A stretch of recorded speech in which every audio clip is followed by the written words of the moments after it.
last play. We fighting. Today's about opportunity and character. We got a chance to come out here and play football.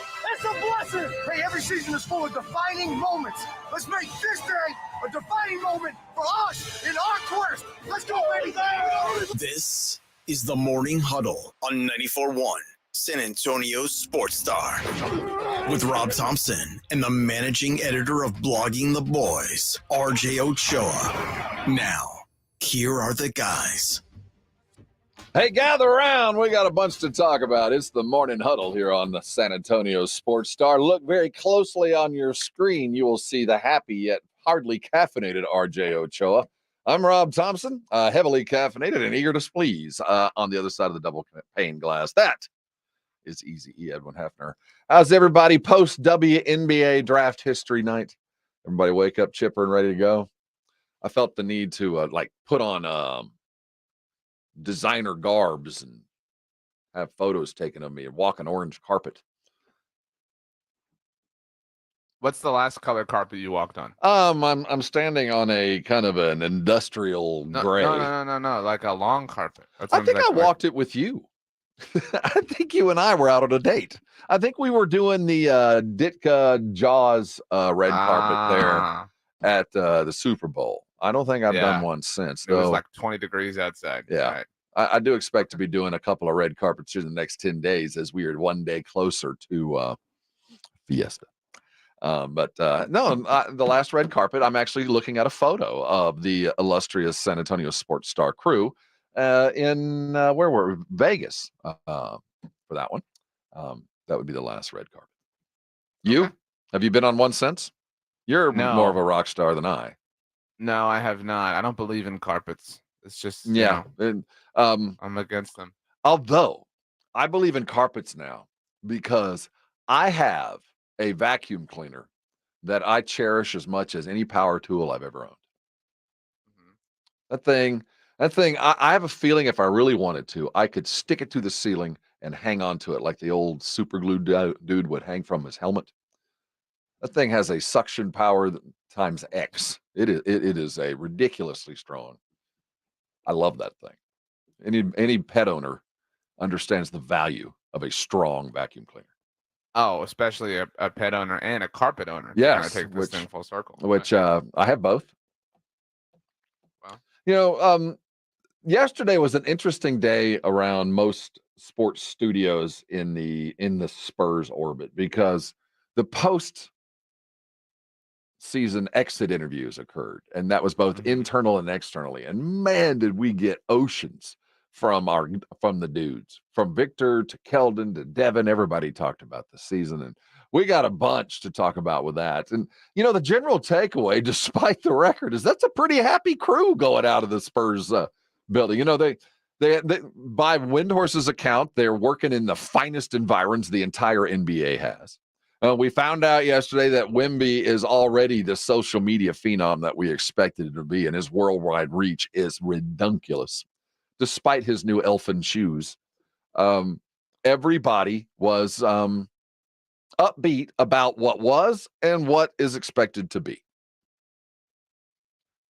I think that the vibes from the final stretch of the regular season really carried through, and everybody went on a proper high note.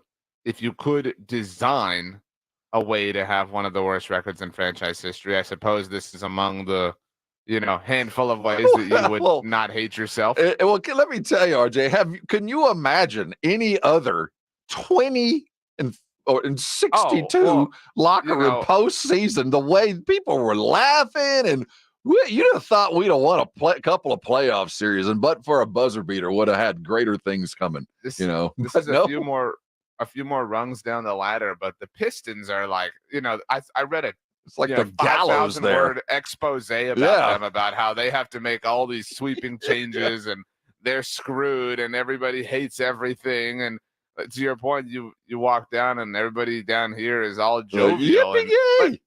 But I mean, hope is not a strategy, but hope is a powerful thing. It is. And Wemby provides that in a way, like Cade Cunningham doesn't, right? Like he was there, Wemby, and that hasn't. I mean, there's the systemic issue in Detroit, but I mean, you get my point. Like everybody can look at Wemby and can identify a place to hang their hope. And that isn't necessarily the case with Detroit or all these other struggling franchises. I'll tell you, while Wemby got the lion's share of the press yesterday, I really appreciated Devin Vassell. He sounded like the veteran.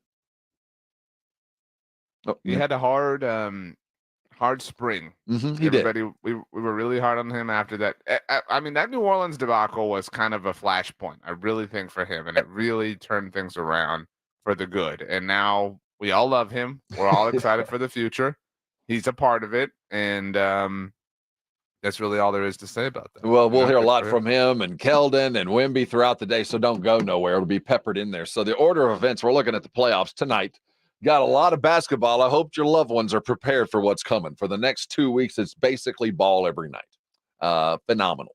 We'll start with the West this evening. We'll look at very closely at should the Lakers do a little bit of strategery or not. Might not be a bad move, and they might be able to get away with it just by the age of their guys. While we talk basketball, we will also look at Team USA as it's come to formation as we prepare for the French Olympics. We'll hear Wemby talk about the Olympics as well. I hate this part of the offseason for the NFL. It's like your neighbors keeping track of who's going to the gym. It's off-season workouts. It's more of a signpost, a portent of things to come. It ain't about the workouts that's going on inside the building, I can tell you that. But a couple of notables weren't in the Dallas Cowboy world. There wasn't any Micah, no CD, and it appears that no contract is imminent for both. We'll talk about where the Cowboys sit as it's non-mandatory workout days. These are non-voluntary, but it would be really cool if you were here at workouts. But look, I agree with you. These aren't absences here aren't worth panicking over. It's worth distinguishing that CD's is apparently, that's scary. A point of leverage that Micah's is not, that it's simply a coincidence that Micah's in here. But this is the first opportunity that players have to kind of use something to show their dissatisfaction. I always thought it was interesting back at the Super Bowl in Miami, which was in late January, February of 2020. Dak Prescott hinted that he might not show up to those activities because he was, approaching contract discussions with the team. Obviously, COVID hit, and he never had the opportunity to actually not show up because everything was over Zoom at that point. But CD is going that route. CD is apparently not happy with his contractual situation, wants an extension, and every wide receiver in the NFL wants to get paid. Devontae Smith is the only one who's happy in that regard. Yeah, he got his bag yesterday, and a pretty good deal for. He's a high number 2. He's a 1A, right? I mean, that's kind of where he lands in the hierarchy of things.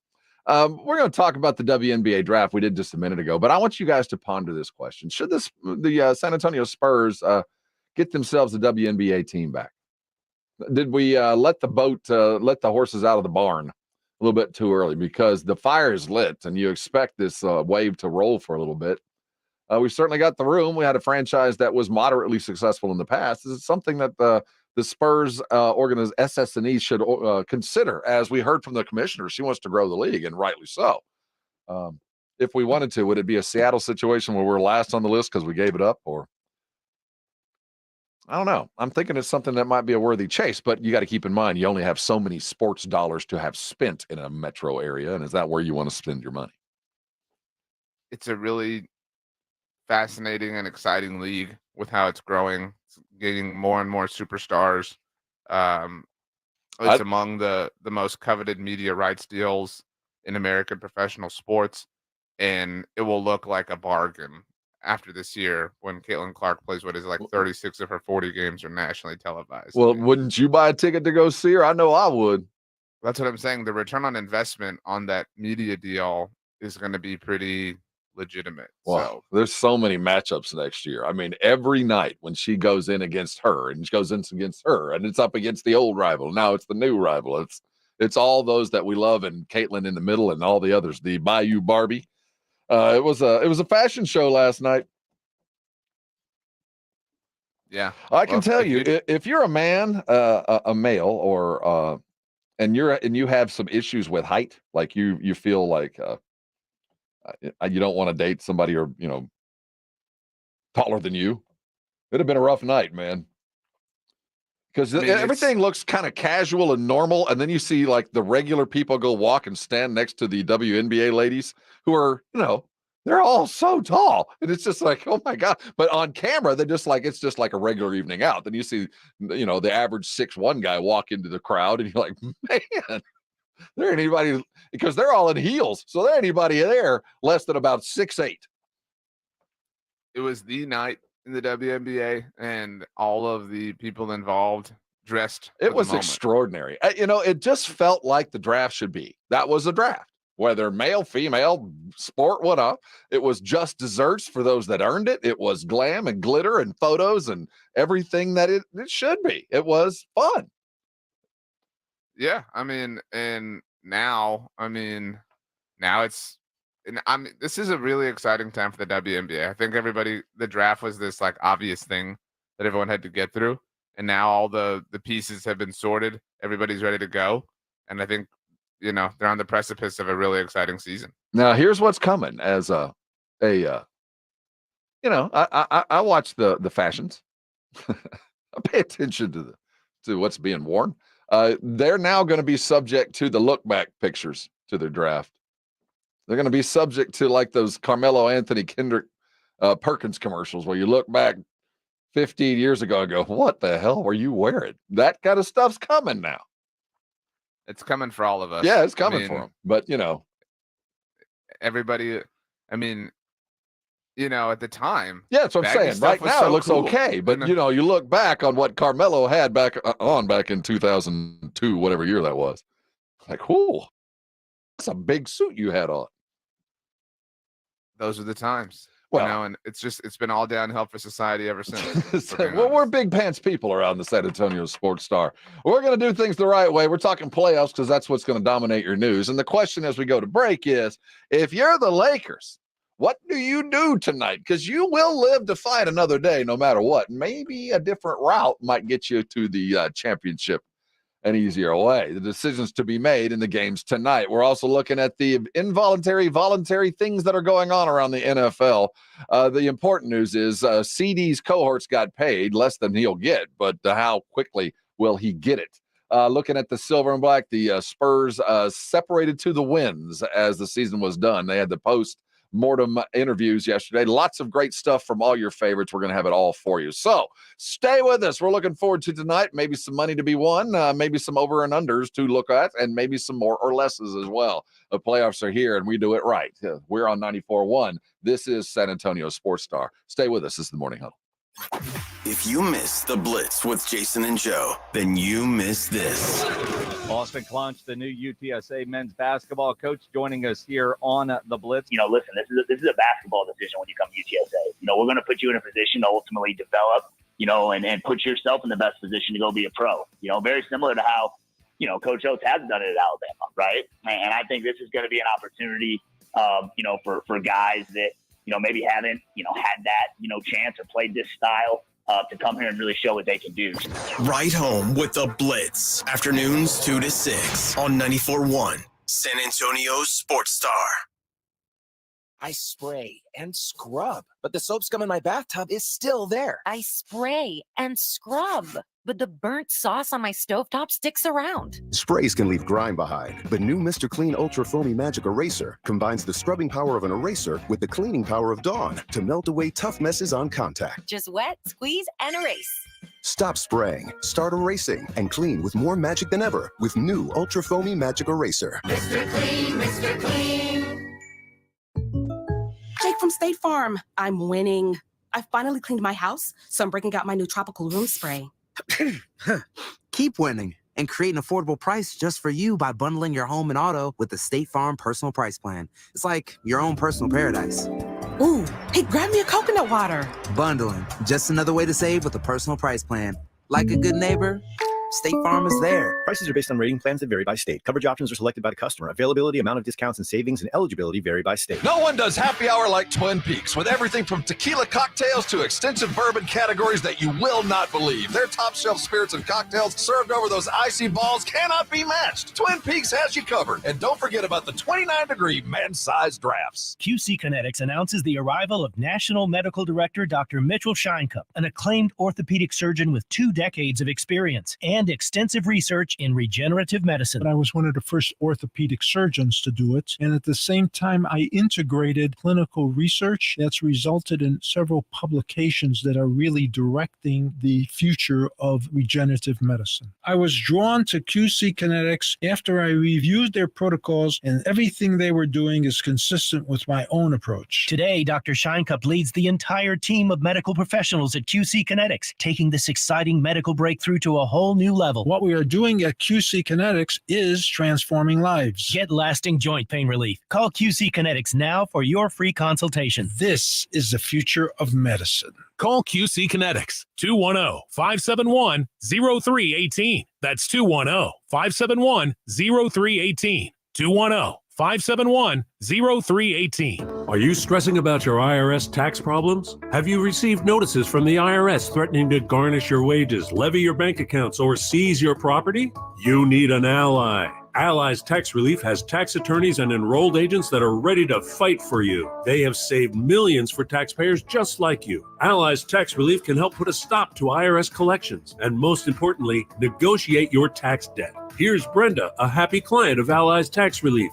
I owed the IRS around $57,000, and they're about to start garnishing my paychecks. I heard a commercial on the radio about Allies Tax Relief, so I thought I'd give them a call. After a day, they were able to at least stop the garnishments, and after a few months of negotiations, I walked away owing the IRS only $301. If you owe the IRS, call Allies Tax Relief right now for your free consultation. Call 800-230-5174. 800-230-5174. That's 800-230-5174. eBay Motors is here for the ride.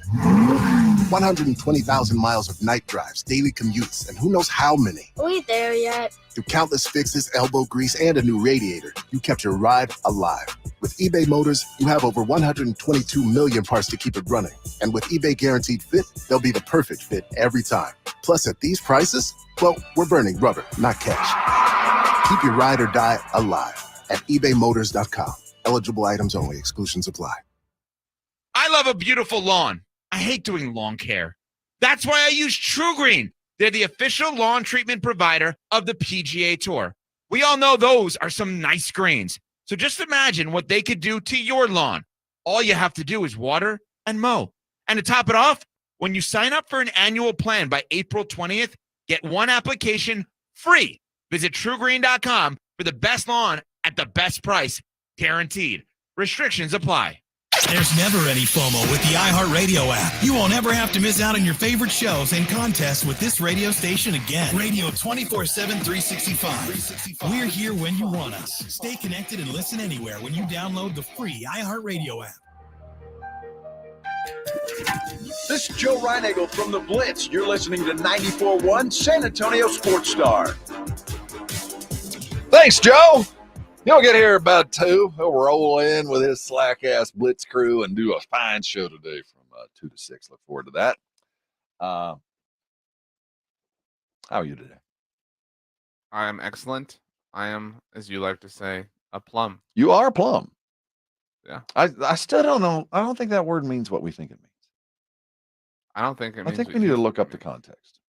But, when it all is said and done. Playoffs start tonight. That's an exciting thing. Yes, I'm just destroying one of our spreadsheets online. I've rested a piece of paper, so if you see something with, behind the scenes stuff. So here we sit, the beginning of the play, and this is really, I laughed about this yesterday I was sitting in with James Pledger on Extra Innings, and we talked about the play. And do you think, RJ, a couple of years back when they first floated this play-in idea, that they ever envisioned that it would involve LeBron and Steph Curry on the same night? I don't know that they envisioned that, but it had to be inevitable. Well, You know what I mean? well, I Like, mean, I guess it was inevitable as the decline of any civilization will happen. But the play-in and the way it's worked itself out, I found very interesting. It's like the wildest dreams have come true. For when what we first thought was kind of a hocus pocus, false way to kind of generate interest in losing teams coming in last in the playoffs, that suddenly we get LeBron and Steph and kind of a backstory of like, this is LeBron's 17th kind of playoff run. I mean, this backstory that really is compelling beyond just the fact that, it's we're getting into the playoffs. I mean, there's no doubt that it's, I mean, it has a point of drama, I suppose, right? Like it's an uncomfortable reality to think about. Like, remember when the LeBron Lakers first missed the playoffs a couple years ago? It's like, LeBron not in the playoffs. What will we do? How will we function? How will we prosper? And then 5 minutes in, we're like, oh, this is just the exact same thing. Yeah, we're going to be fine. I do think there's some manufactured drama here, but I kind of like it. I mean, I do think it's more interesting and more enthralling than if they weren't involved. Like if this, I mean, like on the other side, on the Eastern side, are you interested in the Atlanta Chicago? Yeah, I game? mean, I cannot wait to see Kobe White go up again. I mean, yeah, I get you that it should be more compelling, but it's not. These are losing basketball teams fighting to get in on the tail end of the playoffs. That's what it is. And when the NBA devised this, they knew, although I don't think in their wildest dreams they thought it would happen so soon, that the playoffs, the play-in, keep in mind, they're very apt to keep us aware that this is not the playoffs. Right. That you'd get the cachet of a Steph Curry Golden State Warrior franchise and a Laker franchise, both playing for their, not their lives, but their destiny. Which way are they going to go, win or lose?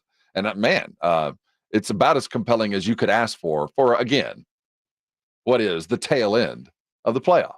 Now, it would be LeBron's 17th time in the playoffs. And there's just about, I mean, I don't think there's a playoff statistical record that he doesn't own. I mean, at some point, there's just nothing left to do. Well, championships would be it. Well, I mean, I'm just talking about he's got enough of those too. I mean, statistically, though, there's really nothing left for him to, you're right. to crush. He's conquered all territories. There's no doubt about that. And so who do you now? The question for the Lakers is, when you look at the diagram, which needs Watson blue sometimes to figure out what the Lakers should do tonight, because they played the Pelicans the other night, and the Pelicans rolled in with nothing. I mean, they beat the Pelicans in their warmups, but tonight, playing the Pelicans again, there is an opportunity to kind of avoid a worser foe. You could go another direction. Now, that we see that in the East. We've seen it before. It's wrong. And if they did it, I imagine that there would be hell to pay from the league eventually. There'd be fines and whatnot. But is that worth the maybe a little easier road against teams we might be a little bit better? So what you're saying, to be clear, is the winner of tonight's game between the Lakers and Pelicans specifically advances and is officially in the playoffs. No longer in the play-in. They are in a playoff series, and they will play the Denver Nuggets. Right. And yikes. The Lakers haven't been able to beat the Nuggets in like 2 years. That is scary. So the loser of tonight, this game specifically, still has life. The loser between New Orleans and LA will play the winner between Sacramento and Golden State. And that winner will make it to the playoffs and play the Thunder. So what you're positing is playing the Thunder, even though they're the 1 seed, you've beaten them. is a less intimidating thing than playing the Nuggets. And I would offer that if you make it past Oklahoma City or Denver, on the OKC side, the matchup that awaits you is the winner between the Clippers and the Mavs. Versus on the Denver side, if you somehow made it through, the winner that awaits you is the winner between the T-Wolves and the Suns. That seems scarier to me. Do you really? To your point, I would much rather go the route of the loser tonight and bank on beating the Kings or the Warriors. I'm not, and to be clear, I don't think either one of us are saying this is likely, but if you're talking about path of least resistance, that's probably Well, it. let's take it one step. And if I'm the NBA, what do I truly want and what's good for me? Because this is how it's designed. If for whatever reason the Pelicans were to beat the Lakers legitimately, and Golden State was to go out and do what is probably going to happen, is Sacramento's so banged up, no Herter, no Monk. Talk about a game. Now we're talking play-in. Well, so what's interesting is looking at odds. What do you think the line is tonight? I think that the line should probably be the Lakers regardless. That's what I would think. Well, but I think wrong. Vegas is looking at this going, another day of rest and an easier route would probably be the most strategic thing to do. But it would be, in a sense, throwing something. Now, the good news is, if I'm the NBA, I don't know how mad I'd get as long as Golden State wins. And then I get you get a LeBron Steph. Holy crap. Loser goes home all in cage match. That will be, oh my goodness. That's what the NBA wants, though. To get there, it involved a little bit of strategic minutes. I mean, when you break down what you need, it's really only one thing, because the controllable thing is the Lakers throwing the game, right? You need the Sacramento the only thing you need is for Draymond to not get ejected and for the Warriors to win tonight against the Kings. So just for context, DraftKings has the Pelicans as 1-point favorites. The game is in New Orleans, for what it's worth. ESPN Bet has the Pelicans as 1.5 point. It's going to get bigger. It's So going to grow. There are some people, it would seem, who believe that Colonel Jessup has ordered the code red, and that Santiago is in trouble. You can't handle the truth. So that's awesome. But I would love that. Like, dude, I mean, think about it. A Friday night. I mean, you cannot call it the playoffs all you want, but a Friday night playoff game in what could be the last not final hoorah, but the final hoorah of who they hoorah of this iteration. Yes. Right. Between LeBron and Steph. I mean, I want that. I would enjoy that more than like Lakers Kings. I would enjoy that more than like, but think about the other end of that spectrum. Imagine if the Lakers win tonight and then it's okay, the Pelicans going to play in the play-in, emergency game, and then the Kings beat the Dubs. So now all of a sudden your Friday night, oh my gosh, everybody tuned in game is the Pelicans Kings. So they should have flipped the order of the game so the Lakers know what to do. Well, the Lakers have their orders. I get what you're saying. If the Warriors win or had won first, then the Lakers go, let's go ahead. Now and you can really pack it up. But isn't that crazy? Like, and you kind of brought this up, like how time happens or whatever, that if you're the Lakers, you're telling yourself, man, the best way forward is a do or die game against the Warriors. Like imagine ever saying that sentence ever to yourself. I mean, it would be so easily. Yeah, well, it would be so easily manipulated. I mean, you could have. It wouldn't surprise anybody if Anthony Davis got hurt in the warmups. I mean, just he stepped funny. AD's out. Oh no. Quickly, though, on the other side, just the same sort of thing. And that's what makes tomorrow night interesting. So the Sixers Heat matchup, the winner moves on. But it's the other side though, because the winner of that game moves on to face the Knicks. And the loser, this is the true spirit of the play-in, right? Because you want, not that the Knicks are unless you're Wemby, right? Then you kick their ass. Would you rather be kicked in the nuts or slapped in the face? Kind of choice. I mean, I would much rather play the Knicks than have to go fight out another game just for the right to go to Boston. I don't know, man. But it comes down to which kind of pain do you want to endure? Because either direction on that one's tough. Man, what a fun time of year. Yeah, it's going to be ideal, and we will make sure you're up to date all the way through. If you're ever checking a score, need any updates on that, make sure you go to sasportstar.com for all your deets, and especially as we're working live, the audio vault there, brought to you by AA Best Bail Bonds. Coming back, let's look at the NFL, the voluntary show up if you'd like. period has begun. The modern day unfollow on Twitter is That's still a thing, though. So I mean, what's more important in the modern world? Not showing up to an involuntary practice or a change in your X status? I think not showing up is a bigger thing. Well, we had a few that didn't show up yesterday. Let's look around the NFL and in Dallas. Who's working out and who's not, and who has the hand in this relationship? Hold on tight. Cowboy talk coming. That's what we do. It's the Morning Huddle here on 94.1 San Antonio Sports Star. It's the Blitz with Jason and Joe. Afternoons at 2. Coming up on the Blitz, a lot going on. We had the WNBA draft last night. Caitlin Clark, the star of that show. She's going to be the star of that league. CeeDee Lamb, a no-show in Dallas. No reason to panic. We'll talk about it, though, with Shireen Williams from Pro Football Talk. She joined us at 5:15. The Blitz starts at 2. The Blitz with Jason and Joe. Afternoons at 2 on 94.1 San Antonio Sports Star.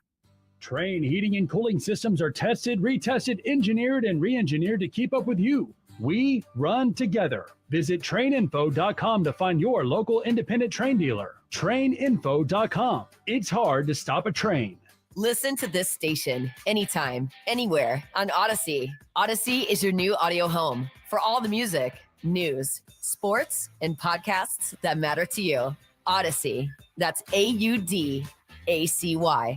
Calling all children ages 8 to 16. HEB and the Dallas Cowboys are bringing a youth football clinic to you on May 4th from 7 a.m. to 2 p.m. at East Central High School in San Antonio. You can do skills and drills just like the pros. Register for your chance to participate at dallascowboys.com/HEB. Camp is limited to 150 athletes per session, so sign up today. Purchase not required to register. Parents must be 18 years of age or older and a Texas resident. The promotion ends April 25th. For official rules and important details, visit dallascowboys.com/HEB. Over the past decade, the Roo Pub has proven to be the best place to watch games with those 3 massive 170-inch screens and TVs all around. All the games, all the UFC fights, and when you show up at the Roo Pub, show up hungry. The food is fantastic. Open daily at 11. Great for lunch, great for dinner, great for late at night, and certainly the best place to watch game. The Roo Pub is next to the Angry Elephant and in the same plaza as the Big Blind there at 281 in Redland Road. We'll see you at the Roo. Guys, did you know your testosterone affects everything in your system, including how you feel and perform every day? Right now, Revive Men's Health San Antonio will check your testosterone for free. Knowing your T levels is the first step in understanding if you have low T. Your testosterone level impacts your energy, libido, sleep, weight, hair loss, mood, and even ED.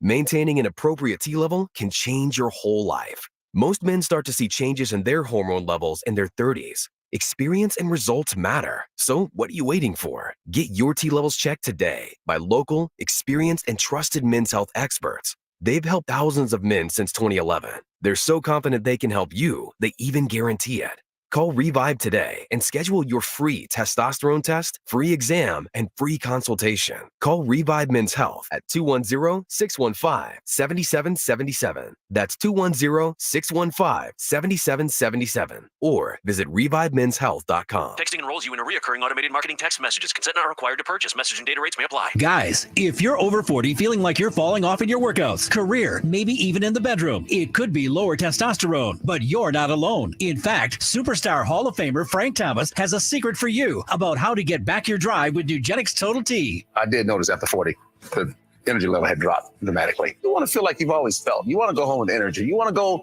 to work with energy. And that's what I tell guys. It helps all facets of your life. Nugenix Total T is the real deal. I haven't felt this great in 15 years. And by the way, she'll like it too. Text CASH to 321-321 right now for your complimentary bottle of Nugenix Total T. It's the #1 selling testosterone boosting brand at GNC and Walmart. Do it now, and they'll also send you a bottle of Nugenix Thermo X, their newest, most powerful fat burner ever, absolutely free. Text CASH to 321-321. That's CASH to 321-321. These statements have not been evaluated by the FDA. This product is not intended to diagnose, treat, cure, or prevent any disease. Jason Minix here from the Blitz. With the NBA playoffs here, you want to get in on the action and have fun watching the games the way I do? Make sure you download the Underdog Fantasy app and start playing their pick'em game, where you pick between 2 and 5 players to build a pick'em entry. Select higher or lower on player stats. If your picks hit, you could win up to 100 times your money. Endless projections to choose from. You create your own experience. It's a ton of fun to play. I love winning on the pick'em game, obviously. It is fantasy, but legal in Texas. So get signed up at UnderdogFantasy.com or download the Underdog Fantasy app. Use my promo code STAR when you sign up, and Underdog will match your first deposit up to $100. Plus, they'll give you a mystery special pick to use on your first pick'em entry. Must be over 18 and present in a state where Underdog Fantasy operates. Terms apply. Concerned with your play? Call 1-800-GAMBLER or visit ncpgambling.org. Again, promo code STAR when you sign up at UnderdogFantasy.com.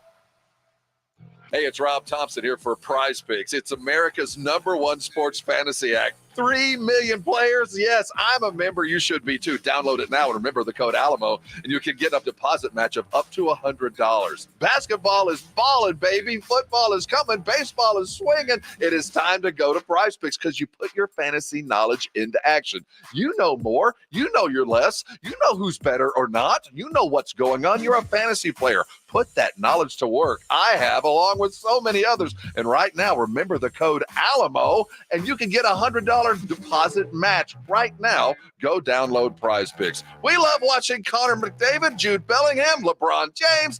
They are playing go more or less. It's so easy to do, and now's the time to go. You know when it's more, you know when it's less, and when you pair them together, you can win big, big bucks, up to 100 times your money. More, less, Prize Picks, Alamo. Go there. The Aggies play here. This is Andrew Monaco, and you're listening to 94.1 San Antonio Sports Star. Thanks, Andrew Monaco, the silky voice of the fighting Texas Aggies. As all that's left in the college sports world is baseball, and we're rounding into form here. We got another month or so. Nothing better than a good college baseball game as the season warms up. I got to the studio this morning, and Minix had left me a couple of bags of Southern Recipe small batch pork rinds. Have you had the hot honey flavored? Those of you on keto, yikes, these are delicious. These are like gold. You jealous? I am. You should be. I'm very hungry and jealous. CeeDee Lamb didn't show up for his Pilates workout yesterday, and Micah didn't make it for his sauna treatment. What are we going to do? And honestly, we saw a receiver in Philly get his money, a 1A type of guy, and got 1A money. Not the kind of money that CD was chasing. It didn't bump his money up. It just is more reflective of what the market is. And we know full well that there's no hurry in the Dallas Cowboy world. Anything of significance to take away from yesterday's beginning of the involuntary workouts? So ESPN's Todd Archer is one of the more friend of the show, obviously. Yes, obviously. It is one of the more reasoned people when it comes to the Cowboys. He is always, I wouldn't say clapping at people, but he's always cautioning a little bit more patience than most on social media, because Todd is one of the most plugged in people on the beat. He wrote something yesterday for ESPN.com, very much worth reading. We clipped it this morning at BTB. Mm-hmm. It is titled, "Cowboys May Pay Price for Approach to Extensions." First of all, before you go any further, I know that Todd Archer wrote it, but RJ, I want to give you the love. You're the first one that started hitting this right about Super Bowl. So while Archer is the one that got it out there, I think anybody listening is very aware, because of you, that this is just further representative of what you've been saying, that this is just, I don't know if it's ignorance or apathy, but there ain't nothing going on. Well, it just doesn't have to be this way. Right. This is such an inefficient, and that's what the Eagles deal with Devontae Smith, or that's what was so frustrating about it, because they're on the opposite end of this. They're on the cutting edge of thinking here. But so this is the little blurb that I really liked from Todd's article. Why does it matter? The longer the Cowboys wait on deals, the more likely the cost increases. That can impact their ability to keep other players or add pieces to free agency. and extensions allow for roster continuity without the potential distraction of a holdout. They also take away the ill feelings of a player questioning how much the organization wants them, and it gives other players hope that they can sign long-term deals with the franchise. Instead, these talks seem to almost get to a point of no return, causing unnecessary drama. Brilliant. And I mean, whether you want them to pay Dak Prescott or not, fine. Let's put that conversation aside for the moment. There is zero reason this CeeDee Lamb thing should have even gotten here. The fact that he's not at voluntary workouts in a vacuum, Rob, is not a big deal. You're right. All right, it's not a big deal. But if you're not a forward-thinking front office the way the Eagles are, you wind up in a position where one of the very best players on your team is not present and accounted for at the beginning of voluntary workouts. And people say, oh, it takes two to tango. It takes two to make a deal. That's true. That's what we talk about all the time. That's why you have to overwhelm them. You have to give a reason for them to give up their opportunity on the open market. You have to overpay. You have to. And I don't know if this is about the Cowboys trying to win the deal constantly, but they lose in the long run. They always wind up paying more because they wait until the 11th hour. They drag their feet. And again, if they'd been proactive and quote unquote overwhelmed CeeDee Lamb a year ago, then they would look like geniuses right now because he'd be on the books for like 28, 29, maybe even $30 million per year when it's going to cost so much more. Instead, every day that goes by is another opportunity for Justin Jefferson or Jamar Chase or Jalen Waddle or Brandon Ayuk or Amon-Ra St. Brown to get their deal and raise the price all the more. You know, it's funny.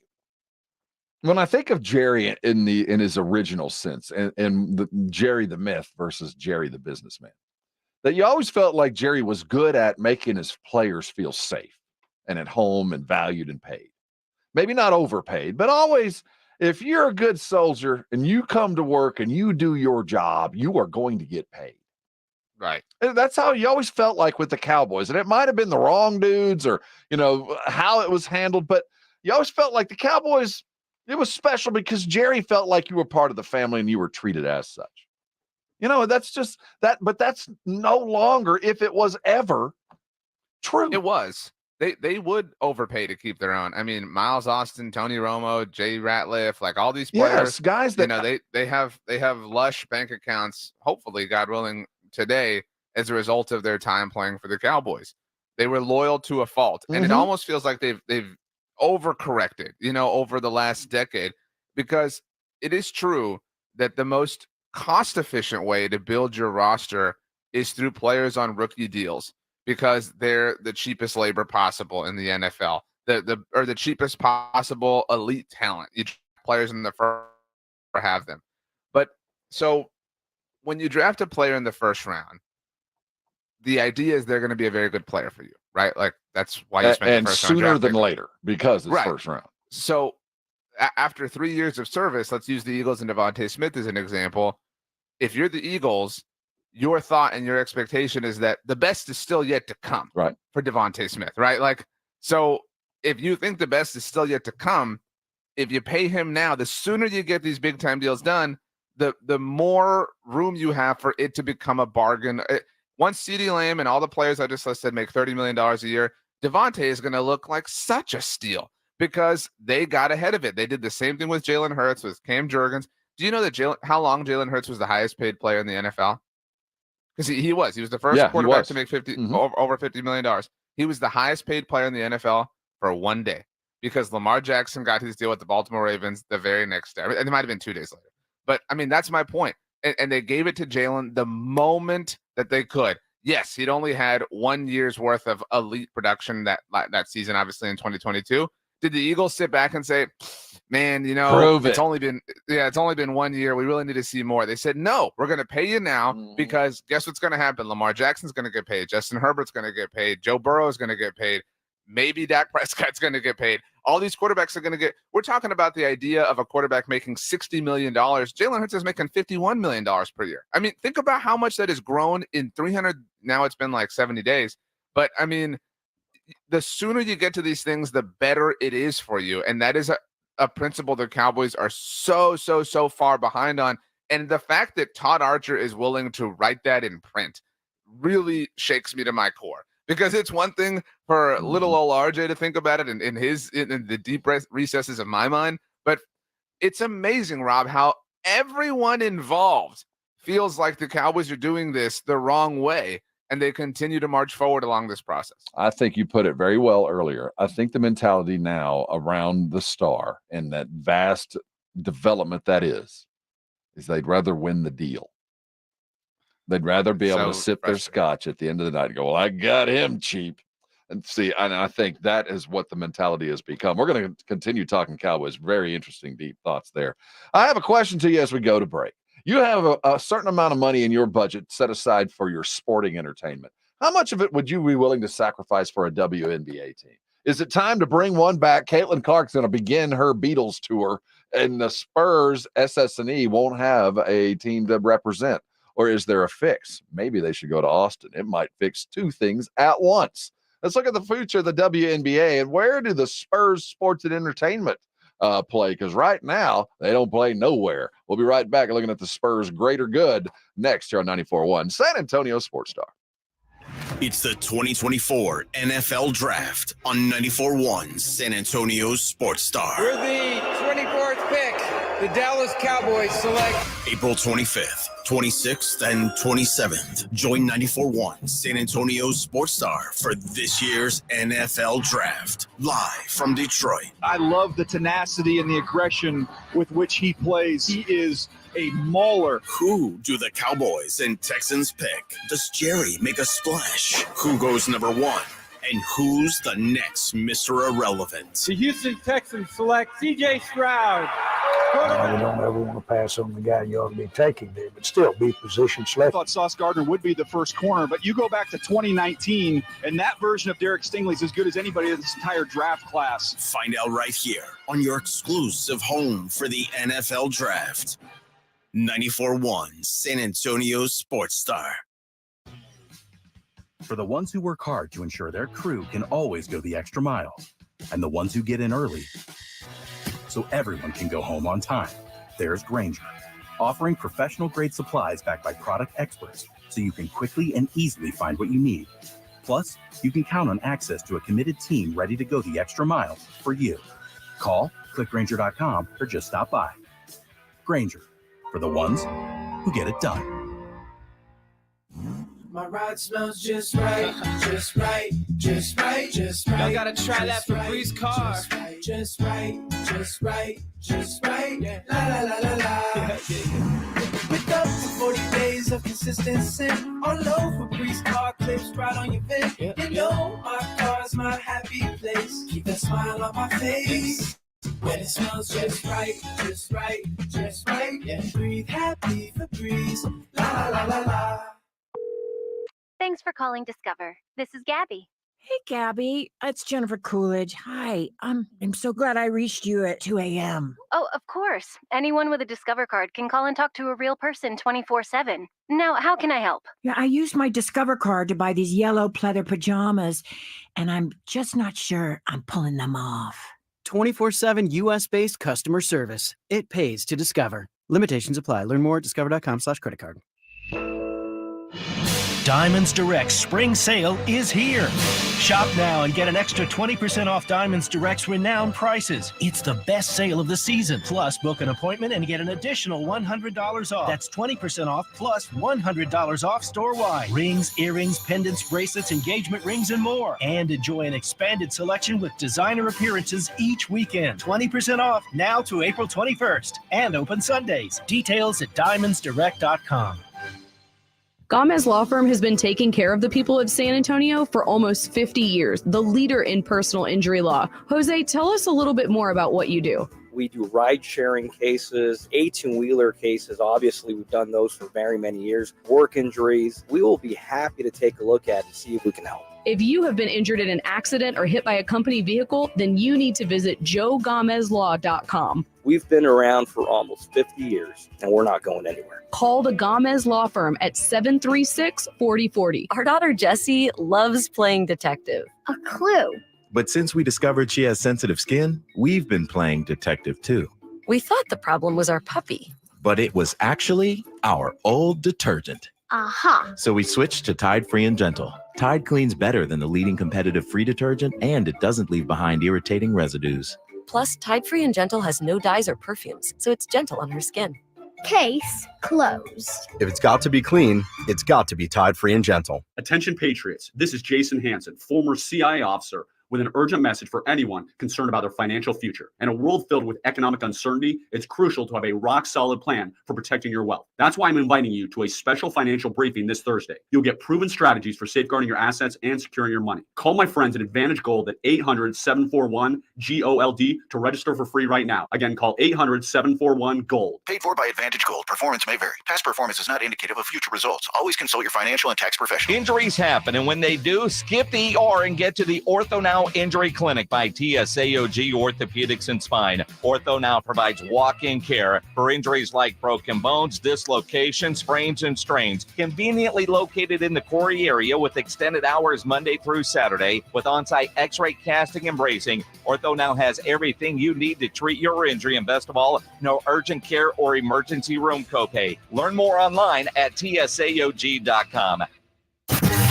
Hi, this is Joe Reinagel, and you're listening to the home of the Dallas Cowboys, 94.1 San Antonio Sports Star.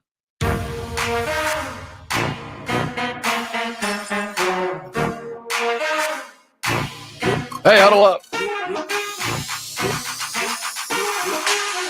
The Morning Huddle here on San Antonio Sports Star. Check him out. That's RJ Ochoa. Watch us live up there on our YouTube feed. We are the Morning Huddle. Find us there and subscribe appropriately. Continue to like on the daily. We do appreciate such things. The Blitz is going to be live Thursday night out at the Taste of the North Side, that pretty new building out there at 10 to 1604, the Security Service Federal Credit Union Event Center. The party will be going on from 2 to 6 live on air, and a fine gathering of San Antonians eating things of a variety of restaurants. Shot. It's one of the it's a bougie thing. I'm not going to kid you. It's a North You're Side. a bougie guy. I am. Just look at me. I'm a bougie dude. But it's a worthy event. You want your tickets, BrightonSA.org. Benefits the Brighton Center. We all know the great things that go on at the Brighton Center with our kids around San Antonio. It occurred to me last night as I was watching Caitlin walk up in her designer garb and be the number 1 draft pick that I won't have an opportunity to go see her unless I travel to Dallas. That's true.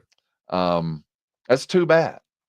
The Spurs had a team here. We let it go, and nobody really missed it. I'll be honest. It wasn't such a big deal then. But now things are different. We heard from the commish last night of the WNBA that she wants to expand 2, 3, 4 cities.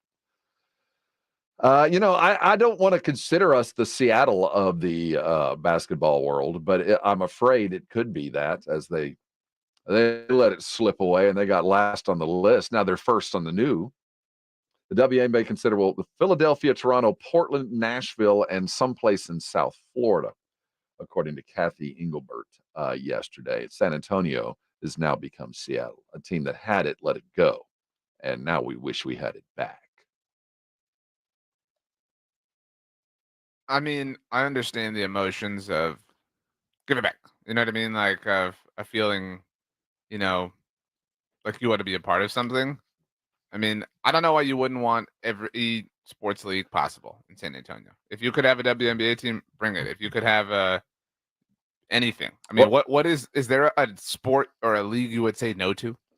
Yeah, because we only have so much of a sporting dollar to spend. Now, I have the answer. I think the Spurs should be all in, but in a way you might not consider. We're going to talk about where the Spurs are and where they're going on the other side. The silver and black coming up next as the team had their post-mortem exit interview. Don't you wish you had that? That you could go talk to your boss about how your year, your day, your month went, and then go out and talk to the press about it. Don't you wish you could do that? We'll hear from the guys and look at the future next. Silver and black coming around the bend. We're so glad you're with us. It's Tuesday. Act appropriately. RJ is. It's the Morning Huddle, and we'll be right back here on 94.1 San Antonio Sports Star.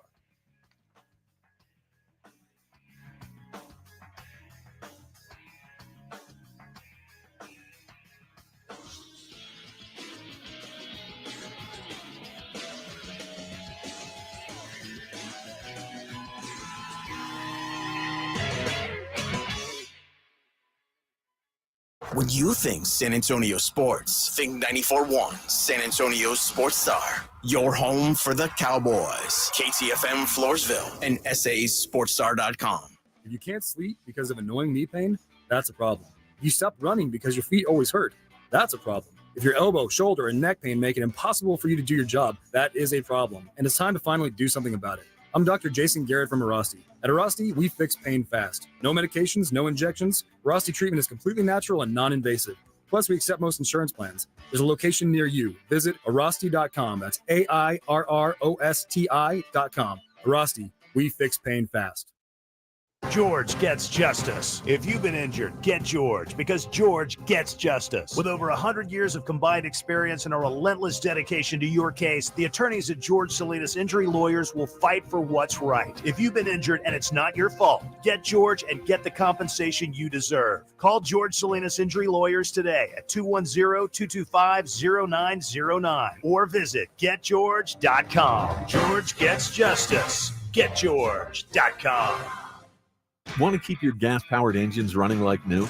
Stable's proprietary formulas are proven by third-party testing to outperform the competition in keeping fuel fresh, preventing corrosion, and cleaning the entire fuel system.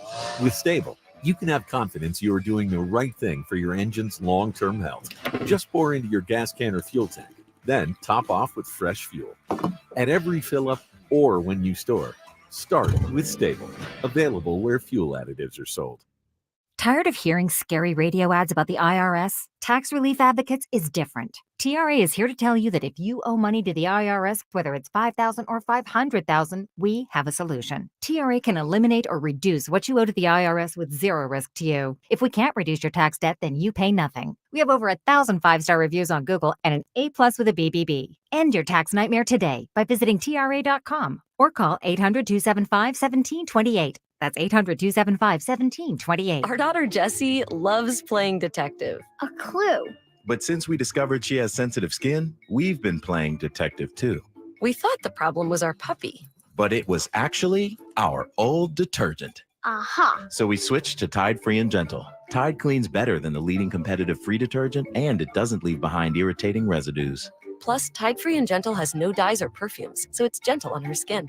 Case closed. If it's got to be clean, it's got to be Tide Free and Gentle. eBay Motors is here for the ride.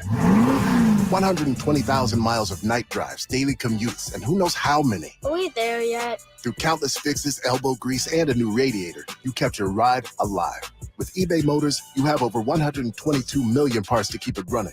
And with eBay Guaranteed Fit, they'll be the perfect fit every time. Plus, at these prices, well, we're burning rubber, not cash. Keep your ride or die alive at ebaymotors.com. Eligible items only. Exclusions apply. Hey, baseball fans, go yard with BetMGM, the king of sportsbooks. All season long, we're offering top odds on your favorite home run bets, shared 50K Grand Slam jackpots, fast and convenient ways to play same-game parlays, special boosts and tokens, and so much more. From the first pitch to the game-winning fireworks, there are more ways than ever to supercharge your excitement. Whether you want to combine multiple bets for the chance at a bigger payout or place a live bet as the game unfolds, BetMGM has all the home run betting options you could need. Download the BetMGM app, head to the ballpark, and get your piece of MLB action. BetMGM is an official partner of Major League Baseball. See BetMGM.com for terms. 21 years of age or older. Gambling problem? Call 1-800-GAMBLER. For New York, call 8778-HOPE-NY or text HOPE-NY. For Arizona, call 1-800-NEXT-STEP. For Massachusetts, 1-800-327-5050. For Iowa, 1-800-BETS-OFF. For Puerto Rico, 1-800-981-0023. For West Virginia, visit www.1800gambler.net in partnership with Kansas Crossing Casino and Hotel. 94.1 San Antonio's Sports Center. The NBA play-in tournament begins tonight in the West. We have the Pelicans taking on the Lakers, a 7-8 matchup. Tips at 6:30. That's followed by the Kings and Golden State Warriors at 9:10. That'll go on directly after. In the Cowboys world, there's no Micah, no CeeDee Lamb, both skipping the early preseason voluntary workouts. We'll see what happens next. Wembanyama goes behind the back here. Oh, little sidestep and a jam by Wembanyama. Oh, it's not the way he plays, Wembanyama. This is the Morning Huddle on 94.1 San Antonio's Sports Star with Rob Thompson and the managing editor of Blogging the Boys, RJ Ochoa. Now, here's Rob and RJ. Huddle up, folks. We got a bunch to talk about. I just went black on my end of the screen. RJ, I'm getting everything fixed. It's one of those days. How you feeling this morning on a Tuesday as the NBA world begins and the Spurs world ends as the post-mortem interviews, the exit interviews went on yesterday? And my perception of before we start here in Wemby, RJ, is just the overall happiness. I've never seen a 20-win basketball team in a better mood than they were yesterday. I mean, you'd have swore we'd have just come off some kind of playoff one or some kind of win. The questions that were being asked, the things that were kind of going around the room, it was a happy room. It was jovial, to say the least. And I think it was probably the most excited anybody who's associated with the team has been in a while, outside of the, obvious moments, beating the Nuggets, beating the Knicks, whatever. I mean, because it's finally over. I mean, you know what I mean? Like, they've been walking through sludge. You know what I'm saying? Hey, Rob made it back on the screen. Good for you, buddy. You know what I mean? Like, I don't know that it's quite Andy Dufresne at the end of the tunnel, but it's almost like I don't know what it is, but it's a weird euphoria to be done and to be free from all this madness and all this chaos. The talk yesterday was, the season's done, Wemby above and beyond expectations, but here we go. And I didn't really expect, I don't know what I expected to come out of yesterday, but hearing Wemby talk about all the different things that were involved in the return. I mean, in the initial run. And what? I remember the talk was, okay, we're going to be really worried about his weight and his, his usage, and there's going to be lots of rest. Well, his numbers went up as the season went on. He was playing more minutes a game at the end of the year than he was at the beginning, which I think is a testament to everything that his crew did. They asked him about his conditioning and what the biggest surprise was for this 82-game run that he had. Biggest surprise, I would say it's how well the body adapts, how strong, NBA players really are mentally and physically, to be able to withstand this intensity all throughout the season. I think the length the body can go to resist. That's Wemby talking about getting his body ready. There was so much that came out of yesterday, and we're going to be playing a fair amount of all that he did all show long. We just don't have enough time. But one of my bigger takeaways from him was, as we watched his progression during the year, that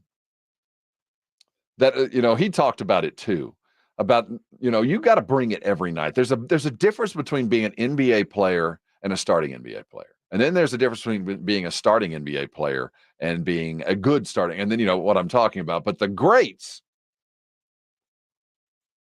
they're always there. They play every night. They bring it in a way that you don't get nights off, whether you're on TV or not. Stars are stars for a reason. And I think he started to learn that later on in the year, that you have to literally bring your skills, your game every night, despite the team, despite the fouls, despite the refs. You have to absolutely bring it. It's not like really something. It's more like an attitude that I see with with maybe the top 10 biggest players or best scorers, for example, in the league. And it's the way they hear every night, every single night. There's players that, even if you check, the Bucks scores, they almost never had a bad night whole season. I'm thinking like guys like Embiid, Jokic, Giannis. It's just they're here every night, and it's doing once, doing it twice. It's not enough. They're doing this for every game. Wemby post mortem exit interviewed yesterday. I don't think that there's anybody who, when they're a kid, dreams of, man, I can't wait to live the NBA life and be load managed and and rest in certain moments and I mean, I think when you're a kid, you dream of like when you would back when 2K was awesome and video games cared about career modes, and you would have like your apartment on those career games. You'd be like, oh, when I'm in the NBA, I'm gonna have this massive flat, and I'm gonna have a whole floor for all my cars. You know what I mean? Like that's the kind of stuff then I'm gonna go every night to Madison Square Garden and drop 60 on the Bulls and whatever. And like, I mean, I don't want to over romanticize, but it seems like that's the life that Wemby grew up chasing, and that's the life he's trying to hold. Not that posh literally, but that, hey, I'm here to like play night in and night out. Like that's the NBA and the professional life that I want, not this efficient version of how it's been modernized. There's logic to that, obviously, that we've seen from so many different players, but it doesn't seem like what he's chasing in his own life. At 8:00, we're going to hear from Devin Vassell, and he speaks to watching and being a part of the evolution, at least the first iteration of the evolution of Wemby and how he's becoming. But, as you become a Spur, the first and foremost thing is you got to play for the legend. You have to come in and play for Pop. And all that Pop has brought in. And nobody has been more prepared to coach a guy like Wemby than Coach Popovich. And, well, here we go. It's the end of the first year. What was it like? Wemby was asked about it. I'd say it's, he made it very clear day one, like how much he cares about his guys and, as people first and not players. Yeah, it didn't surprise me for long because he made it clear day one, before day one actually. But yeah, it's just been great. And also to, I know there's in so many situations in basketball in the league and outside of the league, there's the relationship between coaches and players is far from being perfect, but I'm just glad things are the way they are here because, there's, he's there to, to poke on us, sometimes or to correct us every time. But the way my teammates and I have responded to all the advice, all the scouting reports we had to make and the efforts, the execution on the court, I think it's just been great. And the dynamic is very good. Wemby, post exit interview yesterday. RJ, I have a question for you. If you were in Wemby's circle, you were a mentor to him, and you were talking to him about the year. What's the thing you're most proud of what he did this year? What's the thing that you're like, man, well done? I think that he did it. Like, I don't think that we should lose sight of what he accomplished. I mean, he came in under more pressure. I know that is said every year, it feels like, or it's said off, in under more pressure than anyone since LeBron. I mean, name the rookie that came in with that level of not just general hype, but certainly worldwide hype. And so he came in and lived up to it. I mean, like we're acting like that's this ho-hum thing. You know what I mean? Like, oh yeah, he actually is this global phenom and he actually is going to take the NBA by storm. That is an incredibly difficult thing to do. I mean, and he did it. So I'm really, as the closest member of his inner circle, I'm very proud of him for that. You talk about the hype, and certainly LeBron had his fair share when he arrived. And LeBron lived up to it, as did Wemby. I saw yesterday the 5 most viewed plays or highlights, and Wemby was in the top 5. And number 1 was that the dunk against the Celtics over Derek White, where he did kind of a Jordan one-hand float to the rim, which is still just a work of art. So that worldwide following, it's already here. He brought it. We knew it was coming. The most viewed players, this is what it was on NBA social this season. LeBron James, 1.9 billion views. Steph Curry, 1.7 billion views. He's number 2. And number 3, Victor Wembanyama. Already. 1.3 billion views. Just to list out the rest of the top 10, not with their views, but number 4 through 10, Luka Doncic, Kyrie Irving, Joker, Ant, Giannis, Tatum. Tatum's number 9. And by the way, and Kevin Durant's number 10. The only other person to crack a bill was Luka. But he has the worldwide influence as well. As does Wemby. Well, Wemby was asked what he was most proud of from his first season? I mean, there's a couple things. One thing that I just like is having those unique stat lines, for example, in wins. The Wimby that people have never done before, and also leading rookies in most categories and leading the league in blocks. I'm pretty proud of this, and also things like this. Wimby again after the post-season exit interviews. He's one of one, man. So here we sit.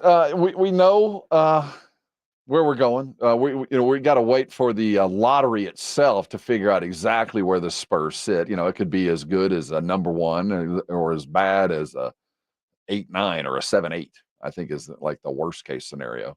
Ideally, I think they get in the middle and only have 1, and let Toronto have that top 5 pick, and they use it next year. But that's really the next question that has to be answered for the Spurs as they head out. And at 8 o'clock, we're going to hear from Devin and Keldon and some other of the young dudes as they part and spread to the winds. I wonder how many of them will be toes in the sand by Monday. I mean, seriously. I mean, maybe not Monday. It's still a little chilly. You know what I mean? Even in the sandiest of sands. I think. There's another hemisphere. That's true. But no, I mean, I think that there's a little bit of,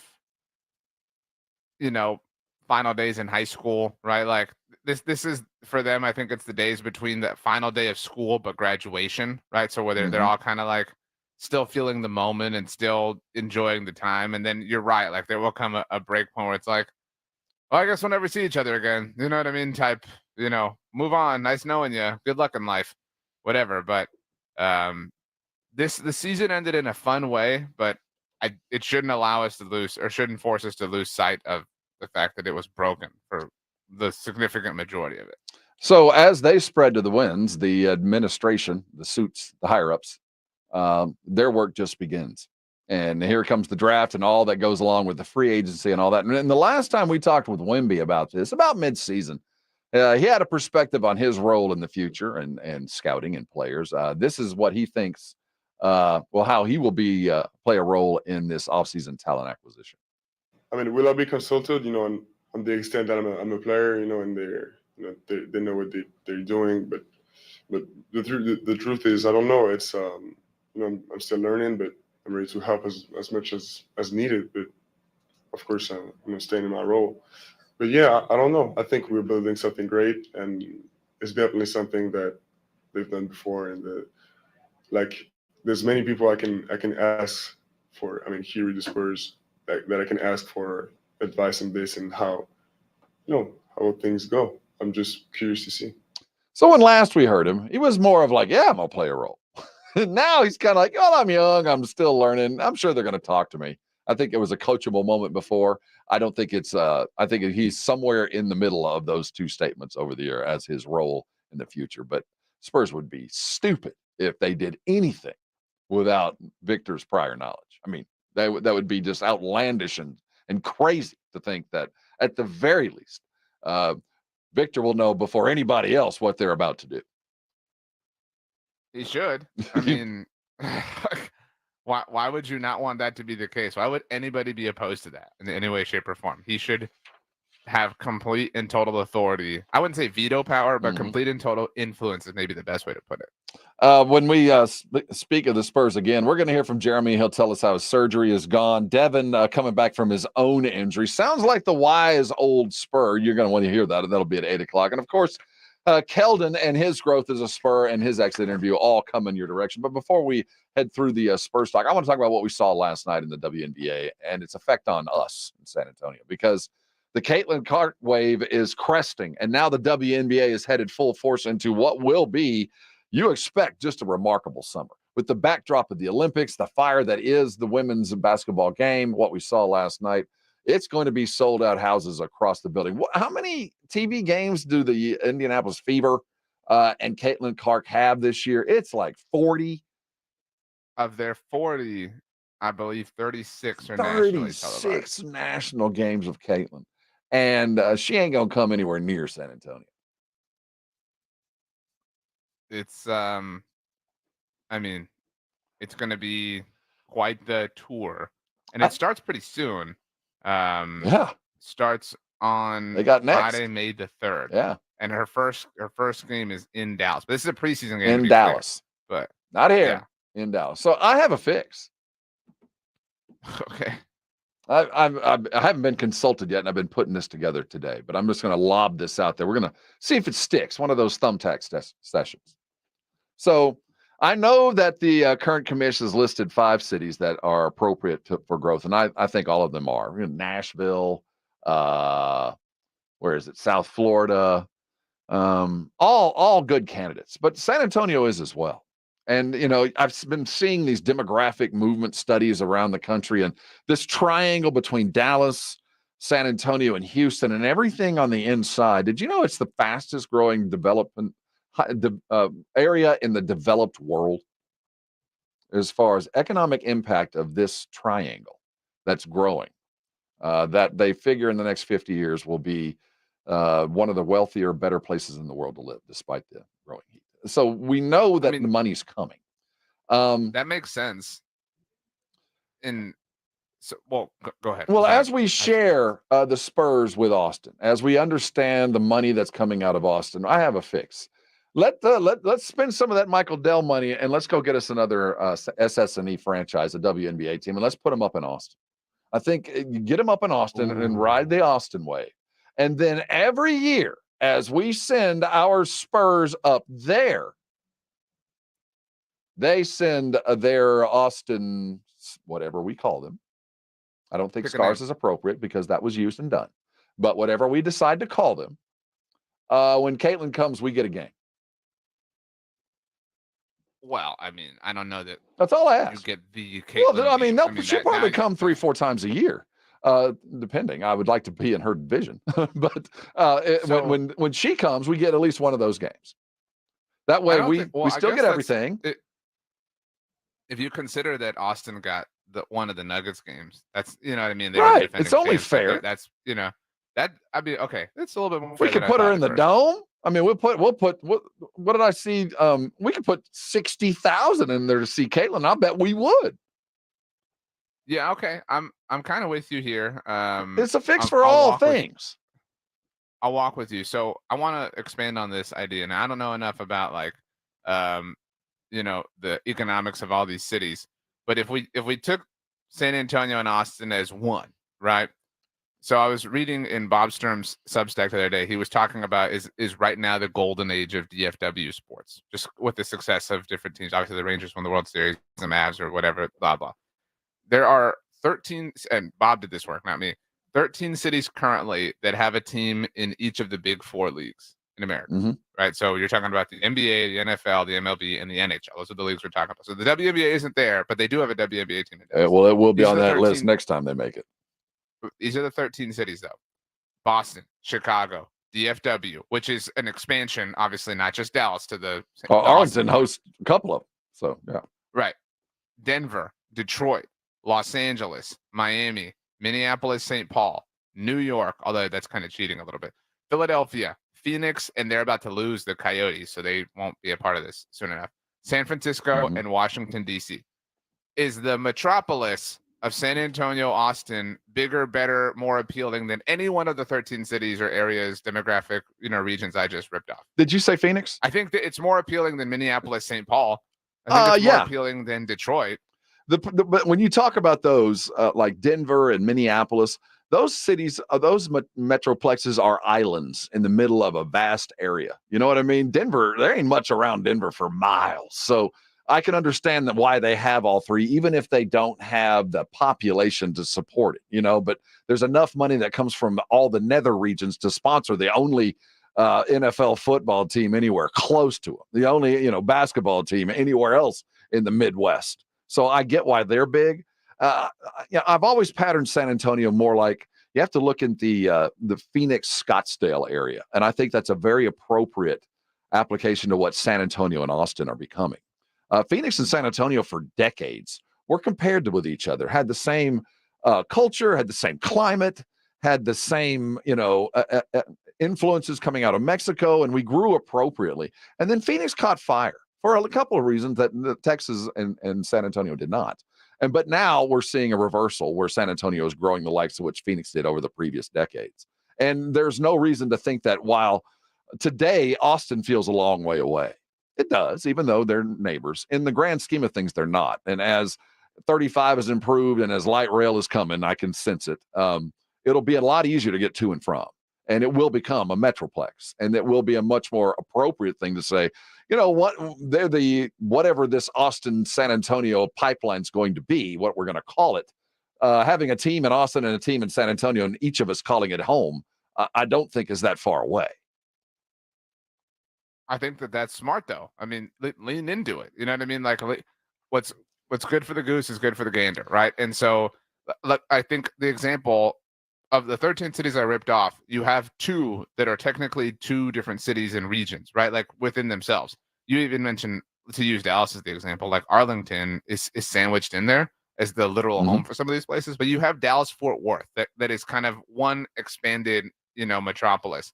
You have Minneapolis-St. Paul, which is kind of one expanded metropolis. To your point, there are cities here, like Phoenix is a good example, although they're about to lose the Coyotes, as mentioned. That's like everyone lives, operates, thrives in Phoenix. And a lot of these cities also have D1 programs that live and thrive there. Like Phoenix, has that as well. I mean, maybe you want to put TCU in the like DFW mix. Absolutely.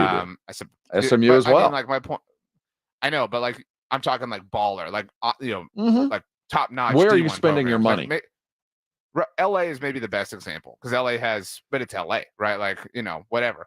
And so my point is there's no reason why San Antonio, Austin, should not be in that mix at the very least, for a WNBA team. So yeah, and then all of a sudden you've got an NBA team. If you're including the entire metropolis, an NBA team, an MLS team, a WNBA team, and now all of a sudden you're way more appealing. If you do want to fight the MLB battle again, if you do want to fight the NFL battle again, all of a sudden those things are the NHL battle again. Those things are way more in reach if you start building there. You know what I'm saying? Like these other things keep happening. You keep striking out and missing. But if you start here, the other things become a lot more possible. And, while the Metroplex seems vast in the grand TV scheme, it's not. We are going to become that. As much as I hate having to use Austin as leverage, as they are so significantly smaller in most everything and really have nothing to do with what the state of Texas is. They do bring an economic bit of clout, as James Pledger was on a brigade bar earlier, who should be doing push-ups or something else while he's listening instead of typing, enjoying some of his own personal time this early in the morning. The dollars that are going to be required that the NBA team, if they were to come, there's only so many of those in San Antonio. Those are locked up, and the Spurs ain't letting go of any of it. So they're going to have to find some more. And more is in Austin. That's where more is. And that's going to be required for all of this to grow. What do you guys think? You ready for a WNBA team? Did we let it go too soon? Or should we do as much as possible to get one back? The commissioner of the WNBA said yesterday, 4 or 5 teams on a list. The San Antonio, Austin area was not there. It doesn't mean it couldn't happen if you didn't chase it, given the clout that the 2 areas do have. We'll continue talking Spurs at 8 o'clock. We'll hear from Keldon and Devin and the other dudes as they head toward their summer vacation. I wonder if they got some homework. We'll hear from them regarding that. But coming up around the bend, here we sit on a busy, busy day. CeeDee Lamb won't be. Neither will Micah. They didn't show up yesterday for the voluntary practices. What does that mean on the hind heels of a big deal in Philadelphia? We're looking around the NFL as the draft is nigh. And it's all quiet on the Frisco front. Cowboy Talk coming. This is 94.1, and you're on San Antonio Sports Star. I hope you woke up this morning feeling good. I hope there was nothing in pain that were keeping you out of your daily life, because there is. You can fix it. So many of us live with daily pain and just think it's part of growing old, and you don't have to. Arasti is here to fix that. These providers are all around San Antonio, highly trained medical professionals that achieved an Arasti certification after they were already professionals. We're talking about chiropractors, physical therapists, general practitioners, all those that were already taking care of you. Arasti is PhD level certification in pain. What they do is when you walk into an Arasti provider, you get a full evaluation. They're going to find out why you're hurting, and they're going to fix that. And sometimes fixing that will fix the pain that is someplace entirely different. You won't know until you go to an Arasti provider. They accept most insurances, and you never need a referral to go. Grab a pen. 1-800-404-6050, or just remember Arasti. Sounds funny. AIRROSTI.com. There's a map of all the locations and also great tips and tricks there. Listen, I'm an Arasti patient, have been for years. Don't let pain keep you from doing things that you love. I've had lower back issues that kept me out of life many, many months too long. I went to an Arasti provider. Not only did they get me fixed, but they taught me how to stay fixed, and they showed me what to do when I'm about to break. If that's the problem you're dealing with, trust me, they can take care of you and that and many other things. Keeping pain at bay is what they do. Don't let it dominate your life. Don't let it keep you from doing things that you love. Call an Arasti provider today. They're going to get you fixed, and when they do, I want you to thank me. 94.1. Progressive knows finding your new home was a dream come true. You wanted a colonial with high ceilings, hardwood floors, and a peaceful neighborhood. And you found it. Now, every Saturday at 6 a.m., you get to wake to the sound of your neighbor's leaf blower. Progressive can't save you from your noisy neighbors, but we can save you money when you bundle your home and auto with us. Get a quote at Progressive.com. Progressive Casualty Insurance Company affiliates and other insurers not available in all states. Whether it's food for meetings or company events, EasyCater has everything you need to make food for work work. And that means all you have to do is sit back and take credit. Wow, a vegan and a meat lover taco bar? Jill, you're the best. Oh, all I did was use EasyCater. Take the credit, Jill. Well, I guess I sort of Take it. invented taco bars. Too far, Jill. Too far. EasyCater has everything you need to make food for work work. 100,000 restaurants, one platform. Order 24/7 at easycater.com. We all hear the radio ads about the IRS. They tell you to be afraid, to be scared, and they try to frighten you into calling. I'm not here to do that. Tax Relief Advocates is different. TRA is here to tell you that if you owe money to the IRS, whether it's $5,000, $50,000, or $500,000, we have a solution. It doesn't matter if you're sitting in your car, at work, or with your kids. No matter where you are, call now. 800-575-9313. Don't lose hope. TRA can eliminate or reduce what you owe to the IRS. There is zero risk to you. If we can't reduce your tax debt, then you pay nothing. Our passion is taxes and helping individuals fix their IRS problems. We have a 5-star rating on Google and an A+ with the Better Business Bureau. You don't need to be afraid of the IRS any longer. End your tax nightmare today by visiting us online at TRA.com or call 800-575-9313. That's 800-575-9313. Tax Relief Advocates. Real solutions for real people. Puro San Antonio football returns to the Alamo Dome this Saturday night as the San Antonio Brahmas play host to the Michigan Panthers. Pack the Dome for a 6 p.m. kickoff. Follow the Brahmas social channels for a link to get your Brahmas Fiesta medal with your tickets. Experience the excitement. Buy your tickets now at the UFL.com. Come watch Coach Wade Phillips lead the Brahmas to take on the Michigan Panthers Saturday night at 6 in the Dome. Get your tickets now at the UFL.com. Vamos Brahmas! 94.1 FM. You're riding with Rob and RJ. This is the Morning Huddle. Let's get wild. Hey, huddle up. Morning Huddle here on San Antonio Sports Star. RJ, do you have your Fiesta hat done? You ready? I was born ready. Have you festooned your boots? You have your metal sash ready and loaded with about 15 pounds of, I don't know, deteriorating metals? I saw, by the way, Maddie Sky is ready. I saw her Instagram story. She is ready. This is her Super Bowl. So it is indeed. She was on fire and ready to rock. Well, it's everybody's Super Bowl starting on Wednesday. I just heard that the Brahmas, our UFL team, our UFL team, be kicking off in the Dome against the I was going to say Battlehawks, but that ain't it. But it doesn't matter. They're kicking at 6 in the Dome, And talk about entertainment for your night. Go to the football game. Go to the carnival before or after the football game. You got a whole carnival going on right outside the game. It's like the Texas OU weekend, just a little bit smaller, a little bit, but different.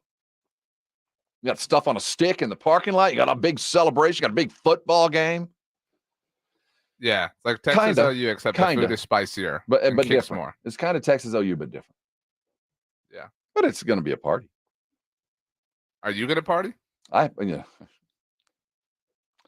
I heard a rumor that you were going to do something memorable. I often do. I just wish I was the one that was remembering it. Coming up this week, what are we, 9 days away from the draft? Let's do our math. Yes. We're positive today. I know yesterday we had some start and stop, but we're 9 days away. That's correct. There's not the Cowboys and their workouts yesterday didn't have a outside rush end or linebacker, depending on his pay status, or a wide receiver. Should the Cowboys be drafting appropriately to that? No, no CD Lamb is no surprise, as he is eager for a new contract. Micah, he's not in a contract year. Why wasn't he at the workouts yesterday? Was there a good excuse? Did he have a doctor's note? Micah is not in a contract year, but he is for the first time eligible for a contract extension. That should be noted. And an elite team would, be early on that. Don't come at me with this Howie Roseman stuff. But anyway, he, according to multiple reports, he prefers working out individually. He feels like he gets more done that way. He did that last year, and as Michael Gelkin noted, that led to improved results. So okay, so this the is kind of tells us. Yeah, this is an if it ain't broke, don't fix it sort of situation for Micah, apparently. We were joking earlier, and we have some sound that we don't need to dig into it.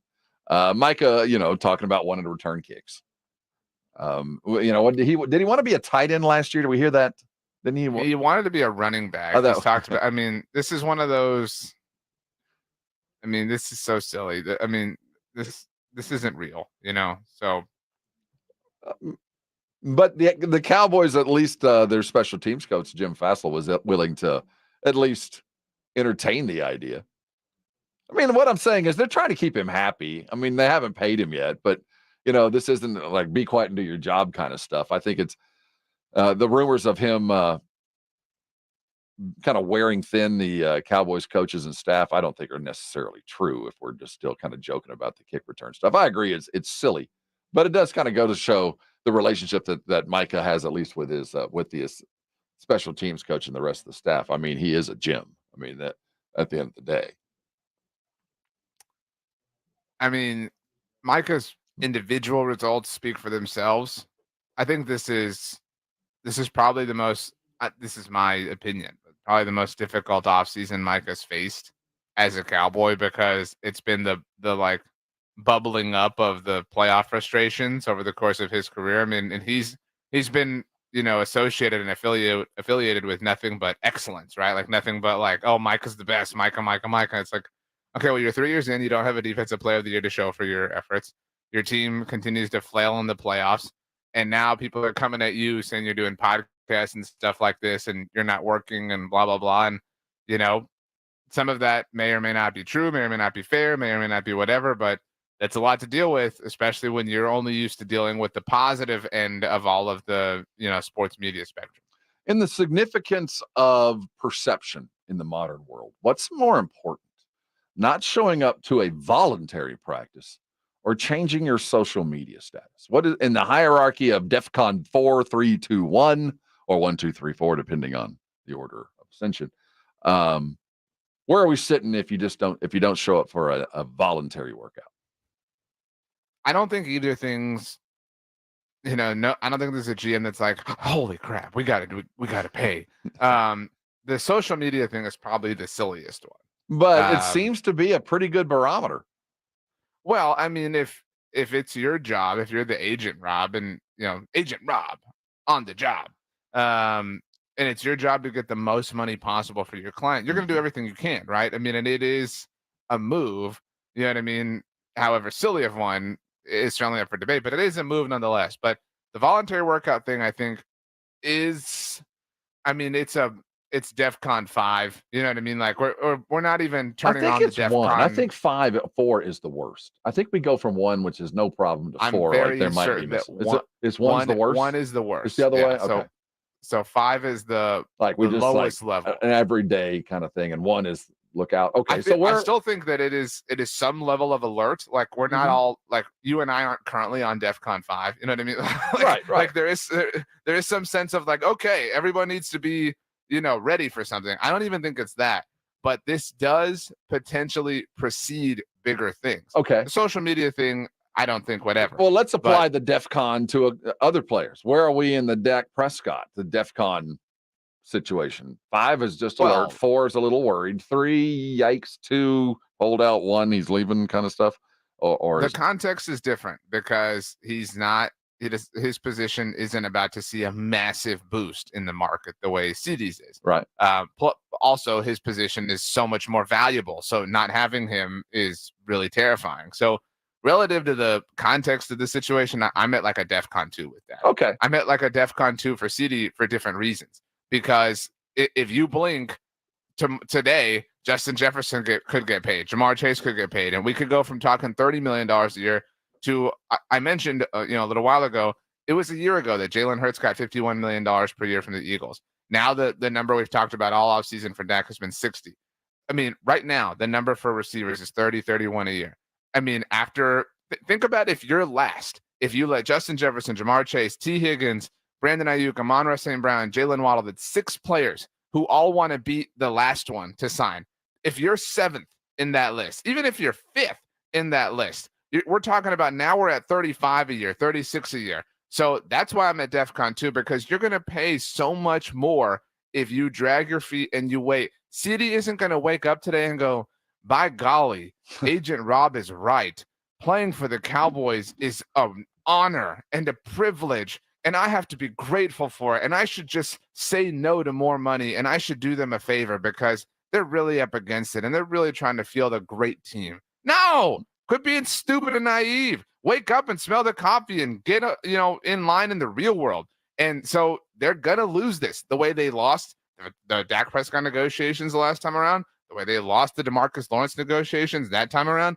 They have nothing but a track record of L's that they catch over and over and over again because they think that they're going to win this deal and they're not. And then they're going to pit them against one. We haven't gotten there yet, but we're a Stephen Jones interview on the Fan away from him saying, it would be great if, these guys we got could other help concerns. We got other guys to pay. Whatever. So we haven't gotten there yet, but that's the next move from the front office. Anything happening on the draft front that as we watch the ocean of mock drafts start coming in rapid fire succession, anything you're seeing that is representative of the trend that you're feeling from inside the star? I mean, it looks like offensive lineman, right? I just see, and more often than not, it's the one from OU, but you tell me it's the eye of the beholder there. But anything on that side of the fence we should be paying attention to? I don't think there's anything significant, and I love mock drafts, to be very clear, but we're just about to the point where they actually mean nothing. Right. Like you've felt this way forever, and I push back against that. But we're almost to the 11th hour where everyone is going to really tighten up on the cards and really bring them close to their chest. They're not going to reveal anything. So one of the last versions of mock drafts that is difficult to kind of read in between the lines are around this time, because now everybody's taking things really seriously and they're saying, I'm not telling you anything because we're that close. And I want to make sure that we keep our strategy to ourselves. We don't show it in front of the cameras like Jerry Jones. What happens if the Cowboys have a guy like I hate to say quarterback, but I will, like Penix falls and he's sitting there? They're not going to draft Michael Penix in the first round. Let this go. This is not so going to happen. If I'm watching the TVs and, it's part of their rotation as they're grasping for Cowboys I want to straws, say this the least one more likely time. thing to happen would be them drafting a Michael Penix in the first round. This matters. All right. The financial implications of this would be so stupid because you have Dak on the books for 55, whatever it is, $1 million per year this year. You have Trey Lance, obviously, who you have to make a decision on relative to his 5th-year option. But you also have Dak on the books for $40 million next year, even if you let him walk, even if he goes somewhere else. So let's say you do want Michael Penix is there and you're like, oh man, I need to really think about this. Okay, whatever. So his rookie contract, if you exercised his 5th-year option, 3 years from now, would give him 5 years of cheap labor relative to the market. So you're going to contaminate 40% of that by having him not only, be on your roster for 2 years while Dak Prescott's taking up big time money, but he's not even going to play in the first one. So you're just going to completely burn that year. It makes no sense whatsoever. If you want to move on from Dak, fine, but then let's commit to the smartest and most efficient possible way of doing it. Drafting Michael Penix Jr. in the first round or whoever it is this year would not be the most efficient. It'd be one of the least efficient ways to do it. As we wave goodbye to year 1 of Wemby, the Houston Texans are preparing quite well for year 2 of C.J. Stroud. Yesterday, we heard from D'Amico Ryans. He talked a lot about his brand new team, but I found it most interested about taking a team from being the hunter to the hunted. He's talking next. You don't want to miss it. We're looking at the Texans' improvement coming around the bend. It's the Morning Huddle, and you're on 94.1 San Antonio Sports Star. It's the Blitz with Jason and Joe. Afternoons at 2. Coming up on the Blitz, a lot going on. We had the WNBA draft last night. Caitlin Clark, the star of that show. She's going to be the star of that league.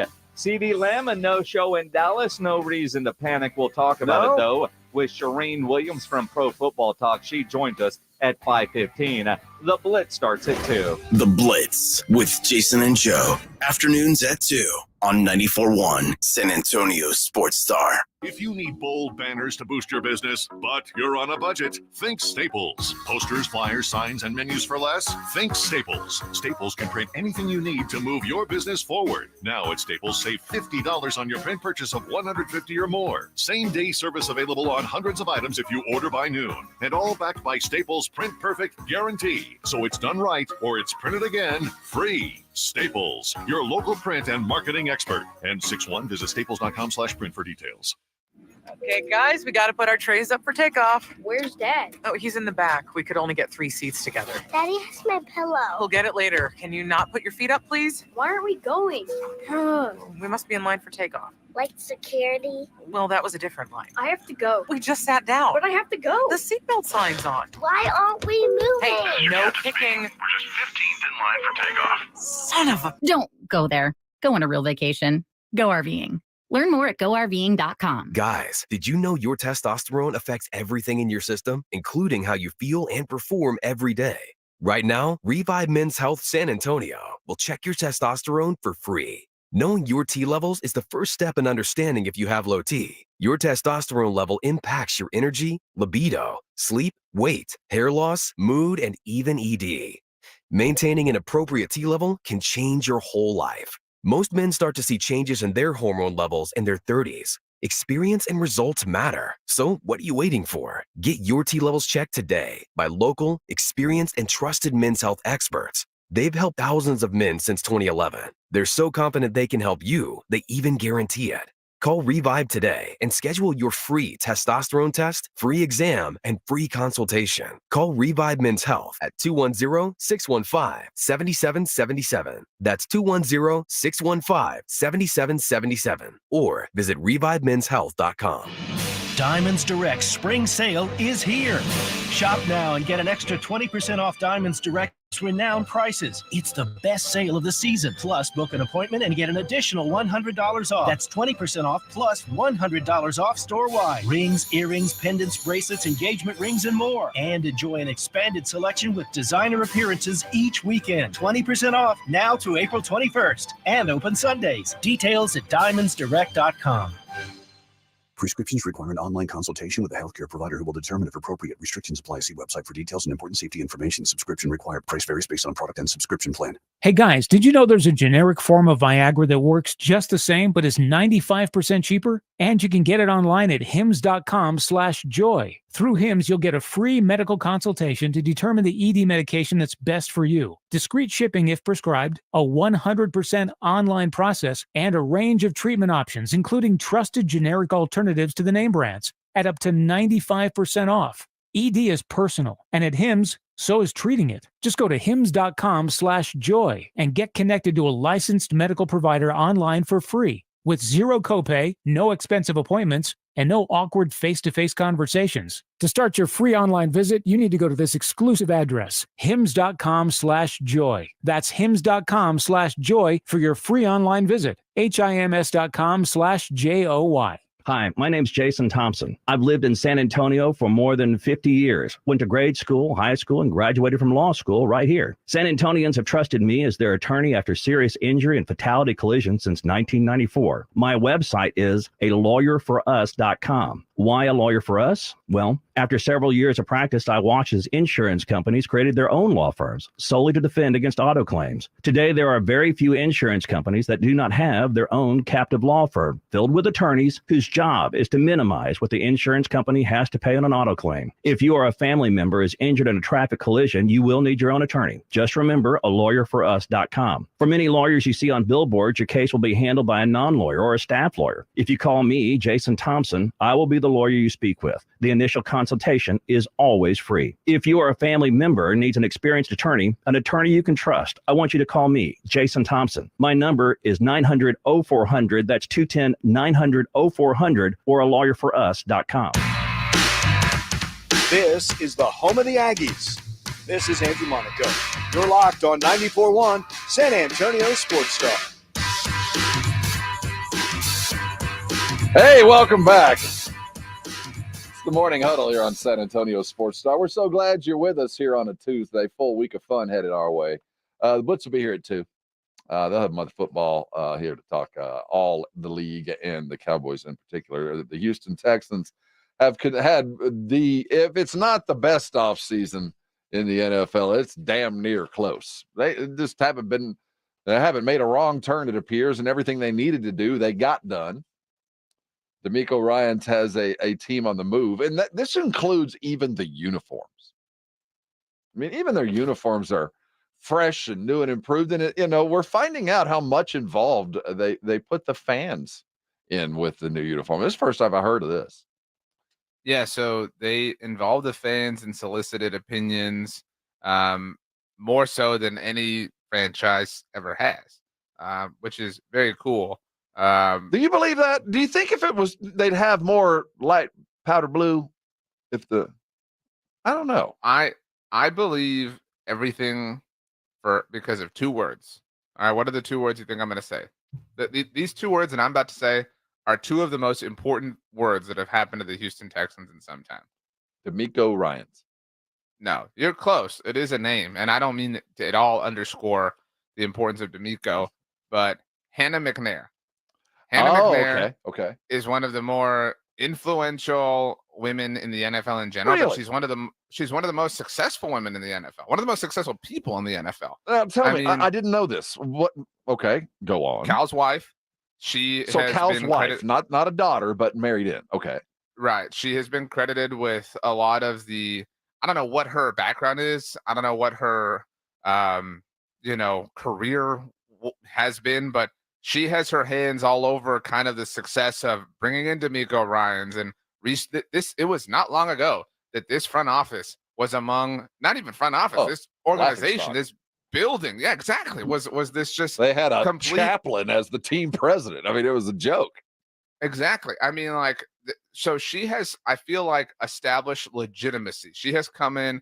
I mean, they're the Susie Wolf of the Texans. The pick the I'm not at all trying to underscore Charlotte Jones Anderson's involvement with the Cowboys, but I was going to say what level Hannah or more. McNair has done has been remarkable. She has just worked and gotten this franchise to a place of respectability, a place of legitimacy. So all kudos, all credit to her. And I think it's because she's unafraid to say, well, let's ask the fans. We're going to come up with new uniforms, and it's going to be the stuff that, we want them to take pride in wearing, the stuff that we're going to ask them to wear. Like, why don't we ask them what they like?